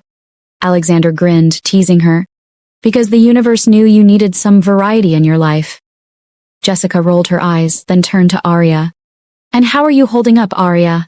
I know these family dramas can be exhausting." Arya smiled warmly. "As long as I have Alexander by my side, I can handle anything. Plus, our little one here keeps reminding me of the joy ahead." Jessica beamed. "I can't wait to meet your baby. Hopefully he or she doesn't inherit Alex's mischievous streak." Arya laughed. "We'll see about that." Jessica then turned serious. "What do you mean by there is still more? Do you mean there are still more women coming to testify against Julian?" "Let's just say I'm not playing all my cards at once," Alexander replied with a sly smile. "But let me give you a spoiler. Julian is in for a lot of lawsuits. He has left a trail of victims, and many are ready to come forward." "What about Isabella? I want that bitch gone. It's so annoying to see her around us. I can't even get past what she did to my son at my mall some months back," Jessica said, her voice filled with disdain. Alexander's expression turned serious. "Isabella will get what's coming to her. For now, let's focus on Julian. Once he's dealt with, she'll lose her power and influence." Just then, a man in his mid-40s with dark, long hair, green eyes, and a bad boyish aura entered the room, holding a famous Italian model's hand. Jessica's eyes widened, and her legs trembled. She almost staggered backward, but Alexander caught her arm. "Jess, are you okay?" Arya asked with concern. Jessica bit her lip and blinked her eyes profusely. "Thank goodness Mason looks nothing like him," she muttered, though deep down, she knew she was lying to herself. She had changed a lot about Mason's looks just because of this reason. Alexander noticed her distress. "Do you need a moment, Jess? We can step outside if you need some air." Jessica shook her head, trying to regain her composure. "No, I'm fine, just caught off guard. I didn't expect to see him here." "Who is he?" Arya asked softly. Jessica took a deep breath. "He's Mason's father," Jessica finally said. Arya's eyes widened, and her mouth was left agape. "What? You mean the same man you told me about?" Arya asked again, her eyes darting towards the man. The man was putting on a dark tuxedo and had tattoos on his fingers. Alexander's eyes hardened. "Do you want me to handle this? We can have him escorted out." Jessica hesitated, then shook her head. "No, I need to face him. I've been running from this for too long." Jessica's eyes remained on the man with a stern gaze. She wanted to appear unaffected, but deep down, she knew there was still a pinch, or rather she still had feelings for him after all he had done to her. Well, maybe to him, being with her for those brief days was just one of his flings. Why would he want to care for a 19-year-old innocent and naive girl who was head over heels in love with him? He'd have wanted a more experienced woman his age and not some young novice like her back then. She just couldn't believe the mistake she made back then, giving her all to such a man as him. He was the epitome of sexy. The way he used to look at her had melted her in all ways she could imagine. His touch, his experienced kisses. This man was old enough to give birth to her and possibly even have a grandchild. But then she couldn't have stopped her sexual fantasies about him. He was everything she wanted, but not anymore. Jessica frowned as she saw him walking toward her father, his hands on the model's waist. The model was Alessandra Contin, a well-known face in the fashion industry. She couldn't help but grit her teeth when she realized he didn't come with his legal wife. She scoffed, unable to believe this man had appeared at a public event with another woman in his arms. She gulped, rolling her eyes as she watched how he gently caressed Alessandra's waist while talking to Gabriel, her father, and Grandma Yolanda. "You're making it too obvious," Alexander said. Jessica tilted her head to look at Alexander. "What do you mean?" she asked. "The way you look at him is too obvious." "Please don't tell me you still have feelings for him," Alexander said. Jessica scoffed defensively. "What? No, why would you think that? I have not even a hint of feeling for that man. I can't believe how shameless he is attending an event without his wife, but with another woman. Why would I have feelings for such a man?" she said, though it was obvious she still did with how defensive she got. "I see," Alexander replied. "It seems he is well known, for a few eyes are on him. I haven't been keeping tabs on him. I have no idea what he is into recently." "It's been years," Jessica shrugged. Arya, seeing the tension, said gently, "Jess, are you going to tell him about Mason?" Jessica shook her head firmly. "Of course not. He doesn't deserve to know." A man dressed like a waiter walked up to them. "Good evening. Grandma Yolanda is requesting your presence at her table." Alexander looked at Jessica, then back at the waiter. "We'll be right there," he said. Turning to Jessica, he added, "Are you ready for this?" Jessica took a deep breath and nodded. "Yes, let's go." Jessica took in a deep breath, her heart fluttering as she walked towards them. He was still talking to Grandma Yolanda and her father. "Oh, here she comes, my beautiful daughter. She is the owner of one of the biggest and most successful malls in Seattle," Gabriel said as Jessica walked towards them. "And that's my son, Alexander. I am sure you have heard of him. One of the most successful businessmen in the world, and his wife, Arya." Gabriel's pride was evident in his voice. "Good to meet you," Alexander said, extending a hand. "I have heard so much about you, Alexander. Seeing the way you built LH Star and kept your identity hidden was super cool," Rafael said, accepting Alexander's hand. Gabriel continued, "This is Rafael DeLuca, a renowned art collector and the CEO of DeLuca Enterprises, specializing in luxury goods and fine arts." Rafael turned to look at Jessica, their eyes meeting. The tension was palpable. Jessica's heart beat wildly, the heat rising in her body as she locked eyes with him. Rafael's shock was clear.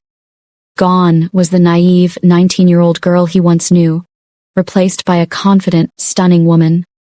Rafael's green eyes widened slightly, and Jessica felt a magnetic pull between them. He removed his hand from Alessandra's waist and took Jessica's hand slowly in his. The heat from his touch sent a jolt through her body. She felt her breath hitch, the familiar, overwhelming sensation of desire creeping over her. "Jessica," Rafael said softly, bending down to place a kiss on her hand. The feel of his mouth on her skin sent waves of heat through her, making her knees weak. She could feel herself dripping in her panties. "It's nice to meet you," he said, looking up at her, his green eyes burning into hers. Jessica's breath caught for a moment before she withdrew her hand from his grasp, trying to recover her composure. "Likewise," she managed to say, her voice steadier than she felt. Arya bit her lip, flushing as she watched the exchange. Alexander leaned close to his wife, whispering sexily, Looks like Jess isn't the only one having a heated night. Arya giggled softly, her eyes sparkling with mischief. Seems so. Wonder how long she can keep her cool. I am talking about us, babe. If this wasn't Grandma's birthday party, we would have left a long time ago to the comfort of our home. To have you in my arms and on my bed, grinding you like never before. Alexander whispered sexily into her ear, and a shiver ran down Arya's spine, closing her eyes briefly at the warmth he exuded from his breathing and body. Alessandra, not liking what was going on, noticed the tension between them and hurriedly clasped her hands around Raphael's. Hi, Jessica. I am Alessandra, Raphael's girlfriend. Jessica blinked her eyes profusely, then smiled. It's nice to meet you. She felt a pang of jealousy but kept her composure. Grandma Yolanda, sensing the tension, said, Well, it seems everyone is becoming reacquainted. Raphael, it's been years since we last saw you. Yes, it has been. I couldn't miss the opportunity of attending your birthday party. Happy birthday, Raphael replied with a warm smile to Grandma Yolanda. Grandma Yolanda smiled. Thank you, and I absolutely love your present. Gabriel, still clueless about the history, added, Yes, Raphael, you've made quite a name for yourself in the art world. We were just catching up on your latest endeavors. Raphael, his eyes still on Jessica, spoke with a hint of longing. Jessica, I must say you've changed a lot. You're more stunning than ever. Jessica raised a brow, then gave a haughty smile. I must say the same for you. You've obviously changed a lot. Last time I heard you were expecting your second child with your wife. How come you are here with another woman? The space fell silent as Jessica's words hung in the air. Grandma Yolanda and Gabriel looked puzzled, clearly not understanding the full context. Alexander and Arya exchanged shocked and amused glances. Raphael, caught off guard, managed to say, Life took some unexpected turns. Alessandra has been a wonderful companion. Why is he looking at her the same way you look at me? But yours seems stronger, though, Arya whispered to Alexander. Alexander smirked. Old flames never die, do they? Jessica, trying to recover from the emotional whirlwind, said, Well, it's nice to see you're doing well, Raphael. Life does have a way of surprising us. Raphael's eyes softened, a mixture of regret and admiration. Indeed it does. It's really good to see you, Jessica. Grace scoffed at Isabella. What do you mean you have no idea what kind of man he is? I honestly can't believe you. Didn't you see what that woman said about him? Isabella rolled her eyes, trying to keep her cool. Me being with him is none of your business, Mother. And why would you suddenly believe the words of a mentally ill woman over Julian's? That's absurd. That woman could be hallucinating for all I care. Hallucinating? David growled under his breath. That woman clearly did not look like someone who was sputtering nonsense. Isabella's gaze hardened. Didn't you see the way she was dressed? Shouldn't you both be happy for me? I am engaged to Julian. We are going to get married soon. Our company won't go bankrupt, and I can be the president. That's exactly why I am not happy. When you told me about Julian's plan to marry you, I wasn't opposed. But now, I am sorry to say, I'm afraid for you, Grace said. President? And who said I would let you be the president of my company? I demand you break all ties with Julian until everything is settled. I don't want to take any chances.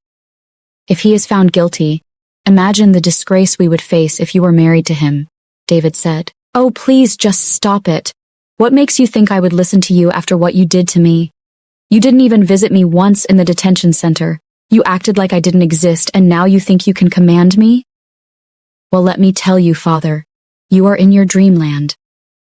Isabella's voice was sharp with anger. I will marry him and make you both eat your words. She spun on her heel and walked away. David's face twisted with anger as Isabella stormed off. He leaned close to Grace, his voice low and filled with disdain. Ungrateful brat. She's always been nothing but trouble. If only she had inherited an ounce of your sense and decency. Grace sighed, her expression weary. David, anger won't solve this. We need to find a way to reach her before she makes a disastrous mistake. David's eyes hardened. I refuse to let her drag our family's name through the mud for that scoundrel. If she marries Julian, she'll regret it, and I won't be there to pick up the pieces. A few moments later, the party was in full swing and the atmosphere was filled with laughter and the clinking of glasses. Arya stood by a table chatting with Alexander when she saw Isabella approaching. The memory of Isabella pouring tea on her flashed in her mind, and a mischievous smile curved over her lips. Isabella, dressed in an elegant white gown, walked through the crowd after her heated talk with her parents. She just couldn't believe how stupid and annoying they could be, especially her father. He should just watch. She was going to make him pay. Her eyes briefly met Arya's, and a smirk played on her lips. Arya watched as Isabella made her way closer, obviously intending to brush past her or just push her to the ground. In a split-second decision, Arya grabbed a glass of red wine from the nearest table. As Isabella moved to pass her, Arya pretended not to see her, expertly tilting the glass and pouring its contents over Isabella's pristine white dress. Isabella gasped, the red wine soaking into her dress, creating a stark, unmistakable stain. Her eyes widened in shock and outrage. "You clumsy fool!" Isabella shrieked, her face turning red with anger. "Do you have any idea what you've done?" Arya feigned surprise, her eyes widening innocently. "Oh my goodness, Isabella, I'm so sorry. I didn't see you there," she said, though her tone carried a hint of satisfaction. "I guess I was just a little distracted. Let me help you clean up." Isabella's jaw clenched, her eyes flashing with fury. "You've ruined my dress. This is a designer, you idiot." Alexander, watching the scene unfold, couldn't suppress a smirk. "Seems like accidents happen, huh?" he remarked, not bothering to hide his amusement. Jessica, noticing the commotion, walked over, her eyes widening as she took in the sight. "Isabella, what happened?" she asked, though the slight lift at the corner of her mouth suggested she already knew. Isabella's glare shifted to Jessica. "This is your sister-in-law's doing. She poured wine all over me." Arya raised her hands defensively. "It was an accident, I swear, but if it makes you feel better, I'm truly sorry. Maybe you can get it cleaned quickly." Isabella seethed, her fists clenching at her sides. "You think this is funny, don't you?" she hissed, her voice low but venomous. "You're such a wench." "Hey, watch your tone. Don't you ever speak to my wife like that," Alexander said with an intimidating look that made Isabella reconsider her choice of words for a moment. "It's obvious she did it on purpose," Isabella said, still fuming in anger. "It was a mistake. You don't have to make it a big deal." A guest interjected, obviously not liking Isabella's tone. "What is wrong with her? Why is she behaving aggressively? Well, it seems it's not new. After spending months in jail," another added, chuckling. Arya maintained her innocent expression, through her eyes sparkled with hidden delight. "Of course not, Isabella. But you know, sometimes what goes around comes around." Isabella's face turned a deeper shade of red as she realized Arya's subtle implication. "You'll pay for this," she spat before storming off towards the restroom, the stain on her dress glaringly obvious to everyone around. As she disappeared into the crowd, Alexander leaned in close to Arya, whispering with a grin, "I think that was well deserved." Arya giggled softly, her eyes meeting Alexander's. "Sometimes, karma needs a little help," she whispered back, feeling a sense of vindication. "You're a badass, Arya. I wouldn't want to get on your bad side," Jessica remarked, impressed. He turned to face her, his eyes taking in her appearance with a mix of admiration and regret. "Jessica," he began, his voice soft yet sincere, "you look absolutely stunning tonight. I hardly recognized you at first. You've grown into an incredibly beautiful woman." Jessica felt a blush creep up her cheeks, but she maintained her composure. "Save the compliments, Raphael. They don't mean much coming from you now." Raphael's expression faltered slightly, but he quickly regained his composure. "I understand why you'd feel that way. It's just that seeing you again brings back so many memories." Jessica crossed her arms, her posture defensive. "Memories? You mean like the memory of you leaving without a word? Those kinds of memories?" He nodded, his gaze lingering on her for a moment, before he spoke again. "It has. I have to say, seeing you again has brought back a flood of memories. I know I have no right to say this, but I've missed you. Jessica's eyes softened slightly, though she kept her guard up. You missed me? It didn't seem that way when you left without a word. Raphael's expression turned regretful. I know I hurt you, Jessica. I tried to reach out, but your phone wasn't going through, and when you couldn't pick up my calls, I thought you wanted nothing to do with me. It was selfish of me to leave like that, and I've regretted it every day since. Jessica's eyes narrowed, her voice cold. So you just moved on with your life? Still married to your wife? Raphael sighed, running a hand through his hair. I thought I could move on, but my marriage was far from happy. My ex-wife and I divorced a few years ago. Being with her only made me realize how much I had lost when I lost you. Jessica felt a pang of satisfaction hearing about his divorce, but masked it quickly. Life has its ways of surprising us, Raphael. He stepped closer, his eyes filled with a mix of longing and determination. Jessica, I know I can't change the past, and I don't expect you to forgive me easily. But seeing you here tonight, knowing how much you've accomplished and how incredible you are, I can't help but hope for another chance. Jessica scoffed, her anger flaring. Why do you think you deserve a second chance? And what about your current girlfriend? Raphael's green eyes locked onto hers with deep affection, and he smiled gently. Alessandra isn't my girlfriend. Jessica crossed her arms, skepticism evident. Now you're saying she's not your girlfriend after you just introduced her as your new companion a few moments ago. Raphael took a deep breath, his gaze steady. Alessandra is an escort. I brought her tonight to keep up appearances. My life is complicated, Jessica, and sometimes I need to project an image that isn't entirely true. But with you, I don't want any more lies. I want to be honest. Jessica raised an eyebrow, intrigued but still cautious. An escort? Why would you do that? Raphael's expression softened and he took a step closer, his voice earnest. Because in my world, appearances matter. But seeing you again, I realize how much I've missed being real. With you, I always felt like I could be myself. I want that again, if you'll let me. Jessica looked at him for a moment, seeing the sincerity in his eyes. You said your appearance matters. What would people say about us? You're more than 20 years older than me, Raphael.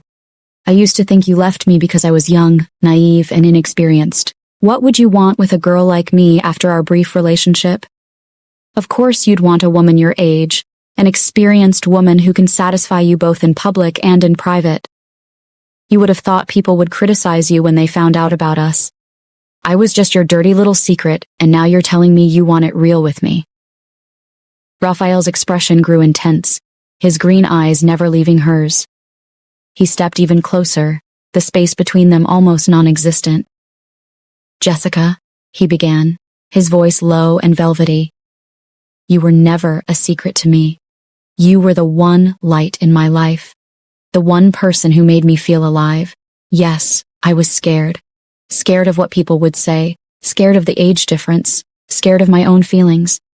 But those fears were mine, not yours, and I was a fool to let them drive me away. He reached out, gently taking her hand in his. You are not just some inexperienced girl. You are a strong, intelligent, and incredible woman. I was blind not to see it fully back then, but I see it now. Age means nothing to me. Experience means nothing to me. What matters is you. What matters is how I feel when I'm with you. Raphael's voice grew softer, more intimate. I left because I was a coward, Jessica. But I'm standing here now, not as a man hiding behind appearances, but as a man who is desperately in love with you. I want to make things right. I want to show you that we can have a future together, one that is open and honest. No more secrets, no more lies. He lifted her hand to his lips, pressing a gentle kiss to her knuckles. Please, Jessica, give me a chance to prove that I'm worthy of you. Let me show you that what we had, and what we can have, is real and beautiful. Jessica felt a warmth spread through her, a mix of anger, hope, and undeniable attraction. As she looked into Raphael's eyes, she saw the sincerity and longing that mirrored her own hidden feelings. The garden around them seemed to fade, leaving only the two of them in their private world, teetering on the edge of a new beginning. A small, adorable voice suddenly shouted, "Mummy!" Startling both Raphael and Jessica, they turned to see Mason, Jessica's young son, running towards her. Alexander and Arya had just bid their farewells to Grammy Yolanda. As they were about to leave, Arya's father, David, rushed towards Alexander, desperation clear in his eyes. David's company was on the brink of bankruptcy, and he needed someone to invest in to save it. "Alexander, may I have a word with you?" David called out. Alexander exchanged a glance with Arya. He knew she didn't like her father, and he shared her sentiment. David had done things in the past that made it hard for Alexander to respect him, particularly how he had treated Arya before their marriage and what he said to Arya earlier that night. Nonetheless, Alexander nodded curtly and followed David to a secluded part of the garden. David was trying hard to win Alexander's favor, knowing now who he truly was. "I apologize for earlier. I shouldn't have said that to Arya if I knew it would make you angry," David began, his voice apologetic. Alexander looked at him with a cold gaze. "Do not apologize to me. Apologize to my wife." Alexander replied curtly. David swallowed a lump in his throat. "Alexander," David said, his voice almost pleading, "I need your help. My company is going bankrupt, and if I don't find an investor soon, we'll lose everything. I know we've had our differences, but I was the one who introduced you to Arya. Doesn't that at least merit some consideration?"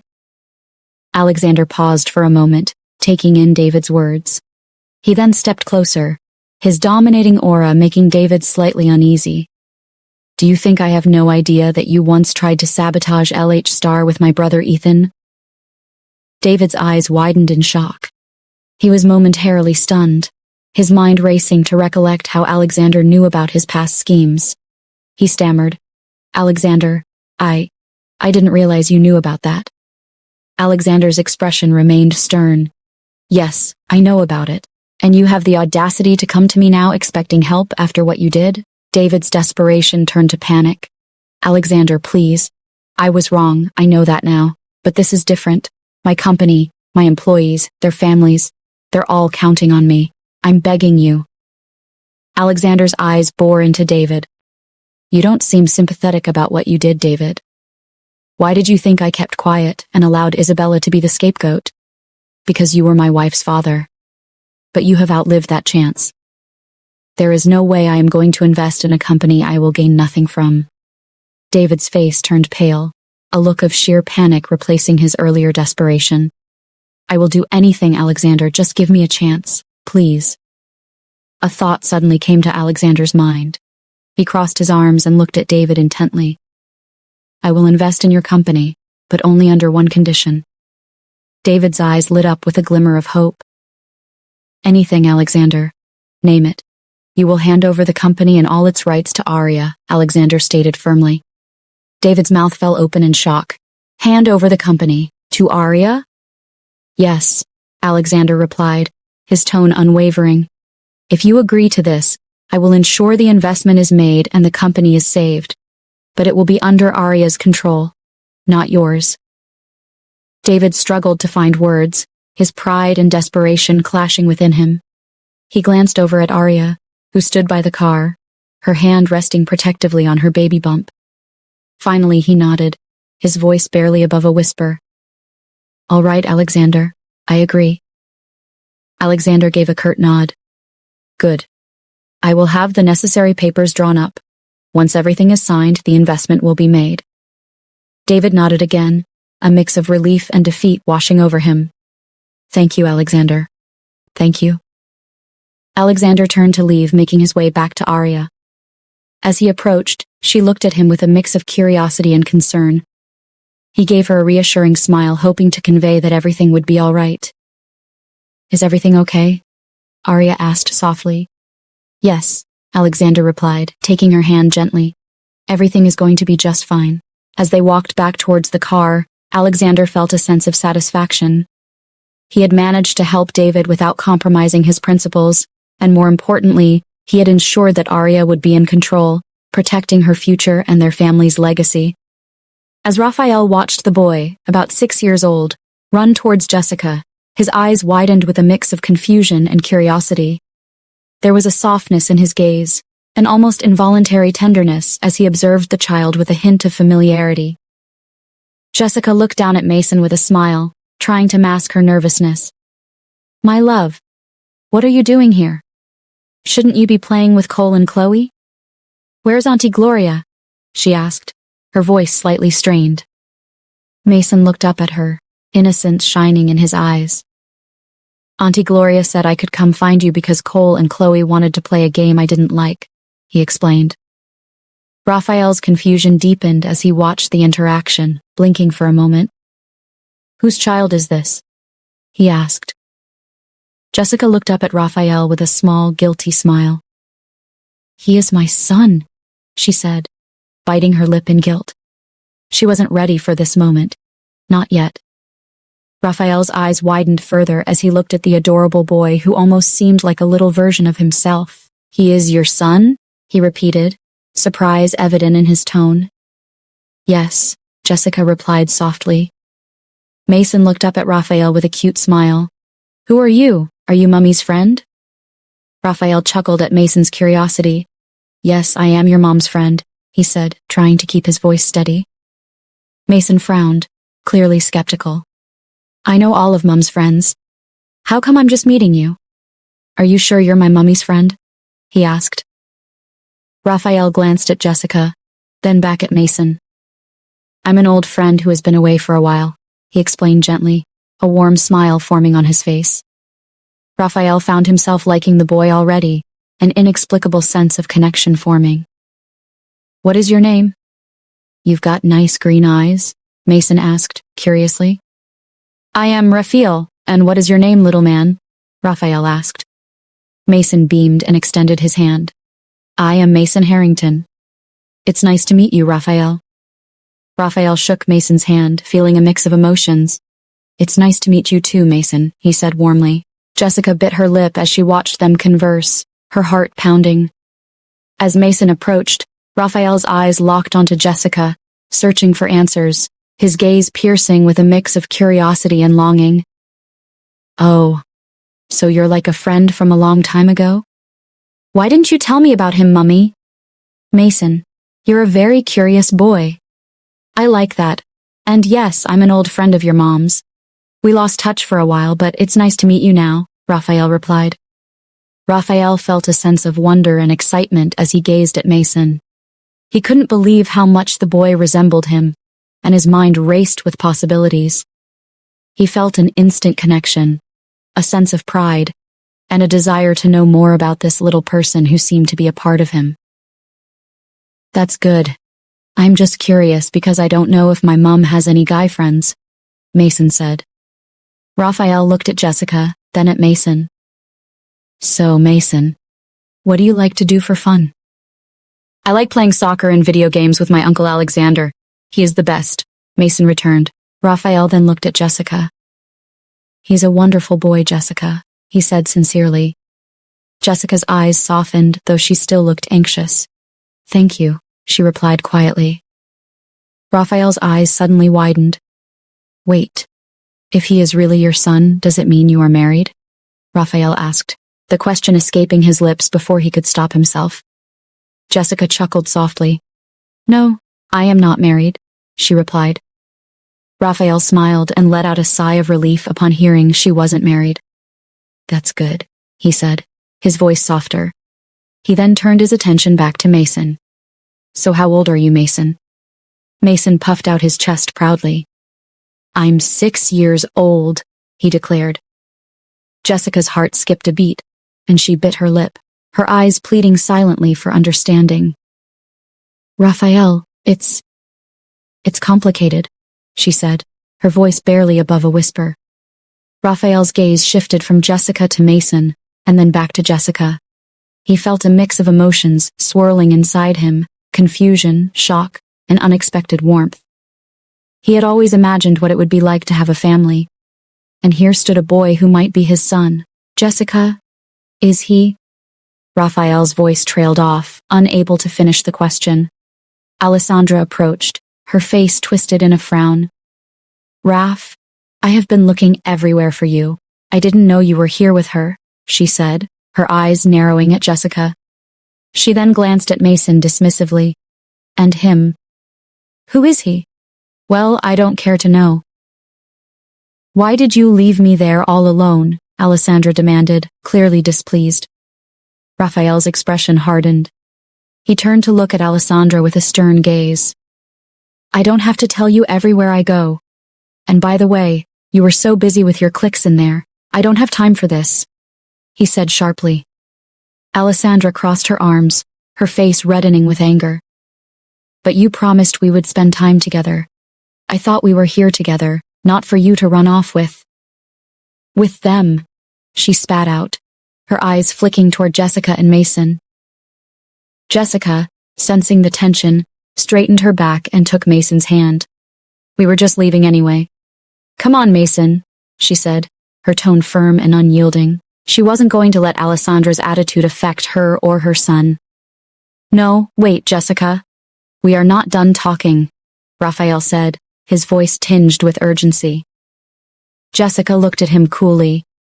Yes, we are, Raphael. I can see you're busy and we have to go, she replied, her tone decisive. Alessandra stepped closer to Raphael, her voice softening as she tried to regain his attention. Raph, let's go back inside. We were having such a good time, she pleaded. Raphael shook his head, his patience wearing thin. Alessandra, this isn't the time. I need to sort things out here, and for the record, you and I are just doing pretense. I think you need to understand that. Nothing is going to be real between us, he said firmly. The following day. The next day, the atmosphere was markedly different after Grandma Yolanda's birthday, which had been filled with unexpected dramas and revelations. The Harrington mansion was quiet, with a sense of calm after the storm lingering in the air. Alexander drove into the sprawling Harrington Enterprises complex, a testament to the family's business acumen. The company occupied several large, multi-story buildings, each with sleek, modern architecture that exuded power and sophistication. Security was tight, with guards posted at every entrance and surveillance cameras monitoring every corner. As Alexander stepped out of his luxurious car, flanked by his 2 bodyguards, he exuded an air of authority and confidence. Employees and visitors alike turned their heads, recognizing the importance of his presence. Murmurs of respect and curiosity followed him as he made his way through the grand entrance of the main building. Good morning, Mr. Alexander. Several employees greeted him, their tones respectful and deferential. Alexander acknowledged them with a nod, his mind already focused on the day's agenda. The reception area was bustling with activity, yet a path seemed to clear for Alexander as he walked purposefully towards the elevators, the employees parting like the Red Sea. He entered the elevator, pressing the button for the top floor where the executive offices were located. Alexander walked into his father's office, finding both Gabriel and Grandma Yolanda already present. They had expected this meeting, especially after the dramatic events of the previous night. The tension in the room was palpable, but they began with pleasantries, easing into the conversation. Good morning, Alexander. How are you feeling after last night's festivities? Gabriel asked, his tone warm but with a hint of concern. Morning, Father? Grandma.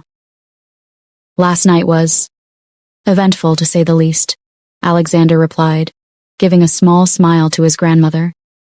It was a wonderful celebration, Grandma. You truly deserve it. Thank you, dear. It was a memorable evening, Grandma Yolanda responded, her eyes twinkling with the warmth of family moments. Alexander then placed a thick document on the table, his demeanor shifting to one of seriousness.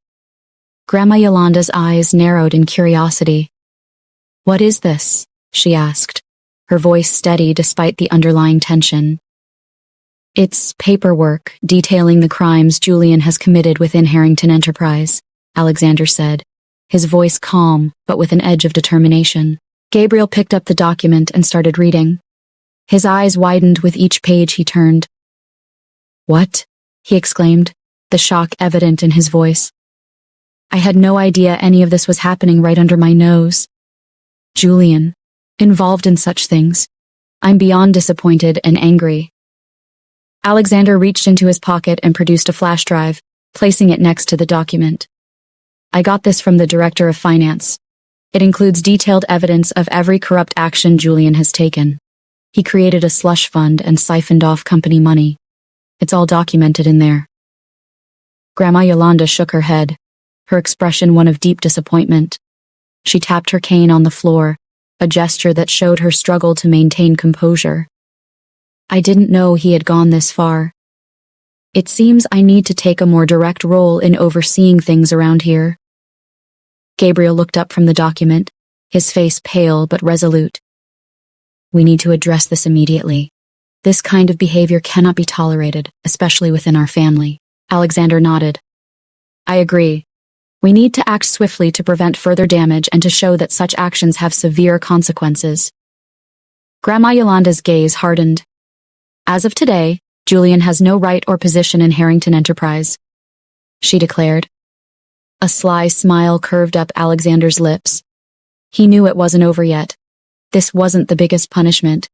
There is still more to come. Julian wasn't just going to sit still, and he, Alexander, wasn't going to do the same either. He was going to throw more problems at Julian. A few moments later, Julian had moved into his own personal home after what happened last night. Julian paced back and forth in his luxurious living room, his anger palpable. His normally composed demeanor had shattered, replaced by the fury of a man who felt cornered. His eyes, usually calculating and cold, now burned with rage. He couldn't believe the audacity of Diana confronting him in public the previous night. The nerve of her, humiliating him like that. He stalked over to his bar, grabbing a bottle of expensive whiskey, and poured himself a generous glass. With a snarl, he downed the drink in one gulp, feeling the burn as it slid down his throat. But the alcohol did little to soothe his raging thoughts. In a sudden burst of anger, he hurled the glass against the wall, watching it shatter into pieces. The crash echoed through the house, but the destruction did nothing to quell his fury. As he stood there, breathing heavily, the doorbell rang, breaking the silence. Julian's eyes narrowed. He wasn't expecting anyone. Who could it be at this hour? He stalked towards the door, flinging it open with a scowl. Outside stood a group of people in official uniforms, representatives from the financial authorities and legal officers. They were there to execute a court order. What the hell are you doing here? Julian barked, his eyes blazing with anger.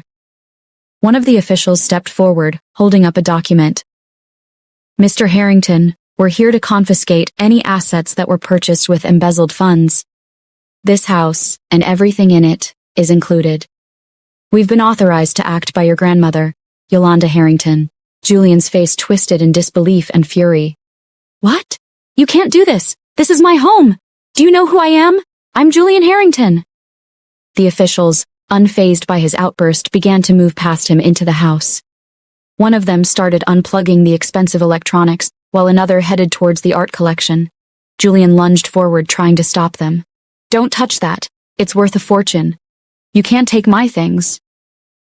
The lead officer turned to him, his expression stern. We have a warrant, Mr. Harrington. Everything bought with the misappropriated funds will be seized. Your grandmother has provided the necessary documentation and authorization. Julian's face went pale. He stumbled back, shaking his head in disbelief. No, this can't be happening. My grandmother wouldn't do this to me. But the officials continued their work, ignoring his protests. They moved through the house efficiently, packing up valuables and cataloging items for seizure. Julian followed them, his anger turning to desperation. Where's your warrant?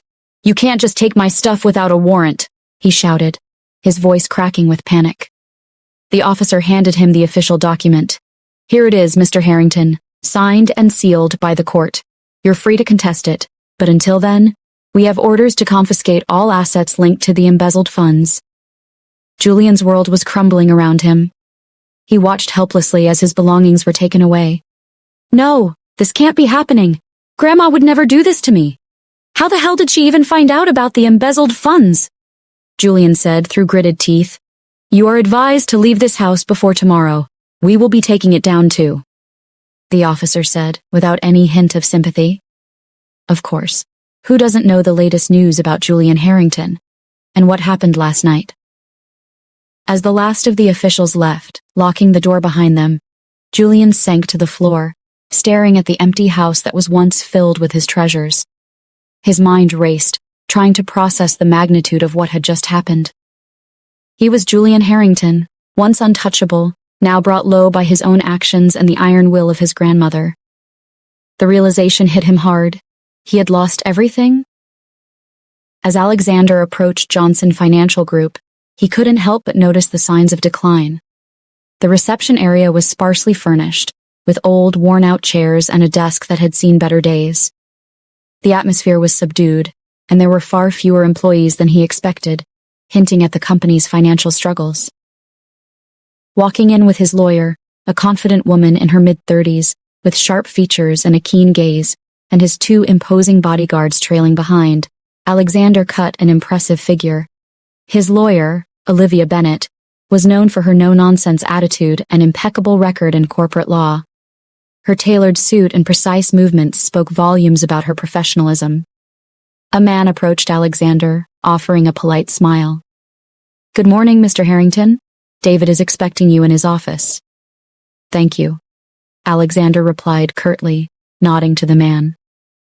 They followed the man down a corridor lined with faded motivational posters, each step echoing in the near-empty space. As they reached David's office, the man opened the door and stepped aside. Inside, David stood up from his seat, attempting a welcoming smile. "Alexander, it's good to see you. Thank you for coming." Alexander nodded but did not return the pleasantry.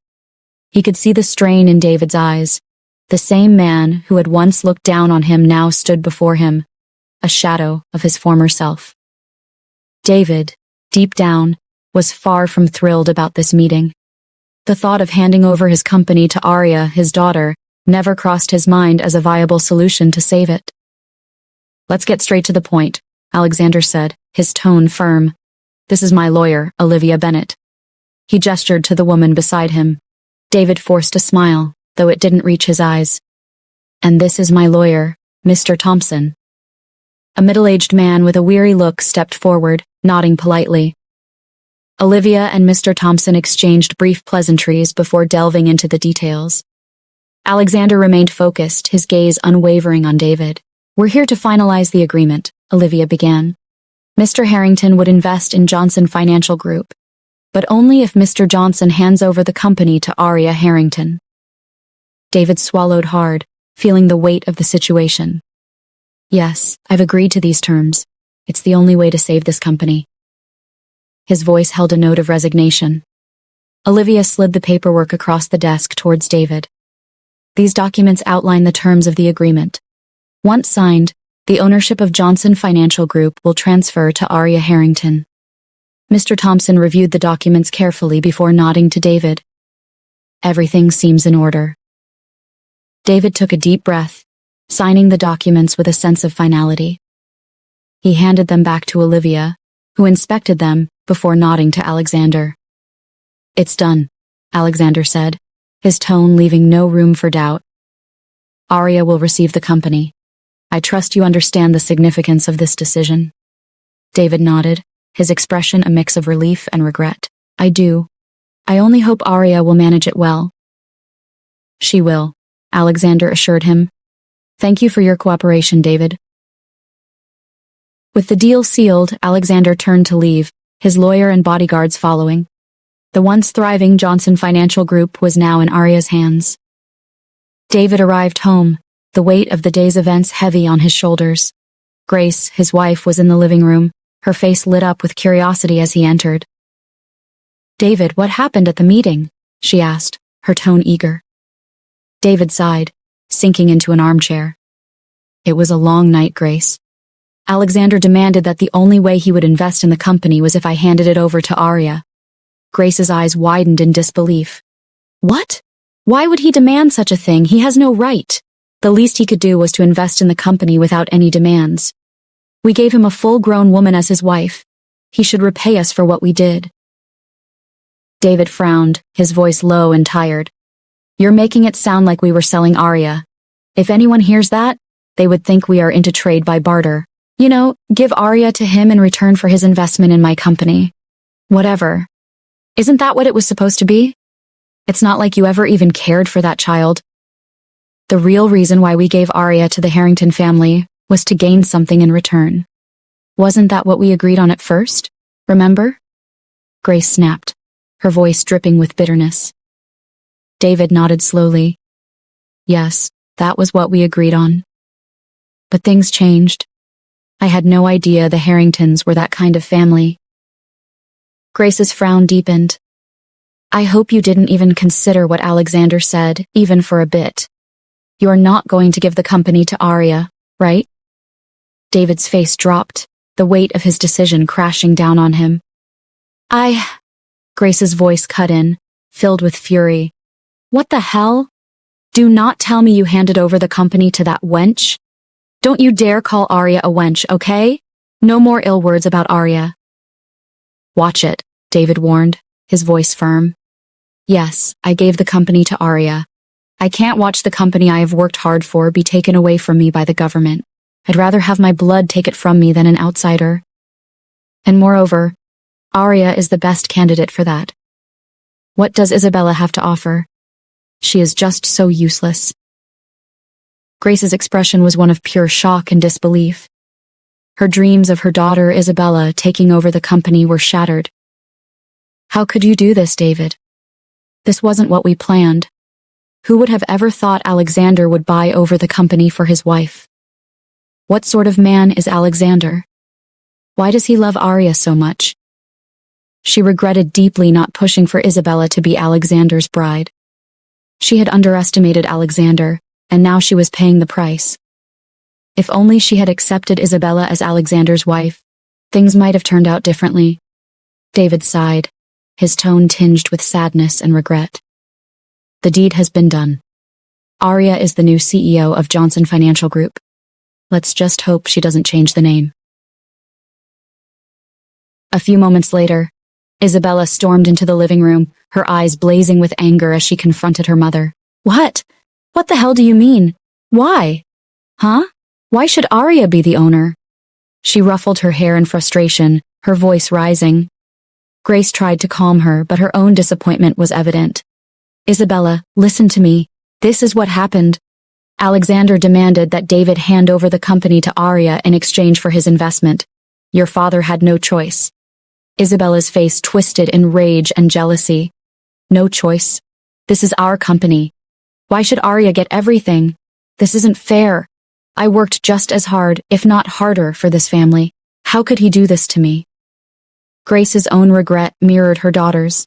I know, Isabella. Believe me, I know. I regret ever underestimating Alexander. If I had pushed for you to marry him instead of Arya, things might have been different. But we can't change the past. Isabella's eyes filled with tears of frustration and betrayal. So Alexander did this for Arya? He would go this far for her? Why does she get everything? Grace shook her head, her voice softening. Because he loves her, Isabella. He would do anything for her. Isabella sank into a chair, her anger giving way to sorrow. This isn't fair. It's not fair at all. Grace sat beside her, her own tears welling up. I know, my dear. I know. But we have to move forward. Arya is the new CEO, and we have to accept it. Isabella's face hardened again, her voice a whisper.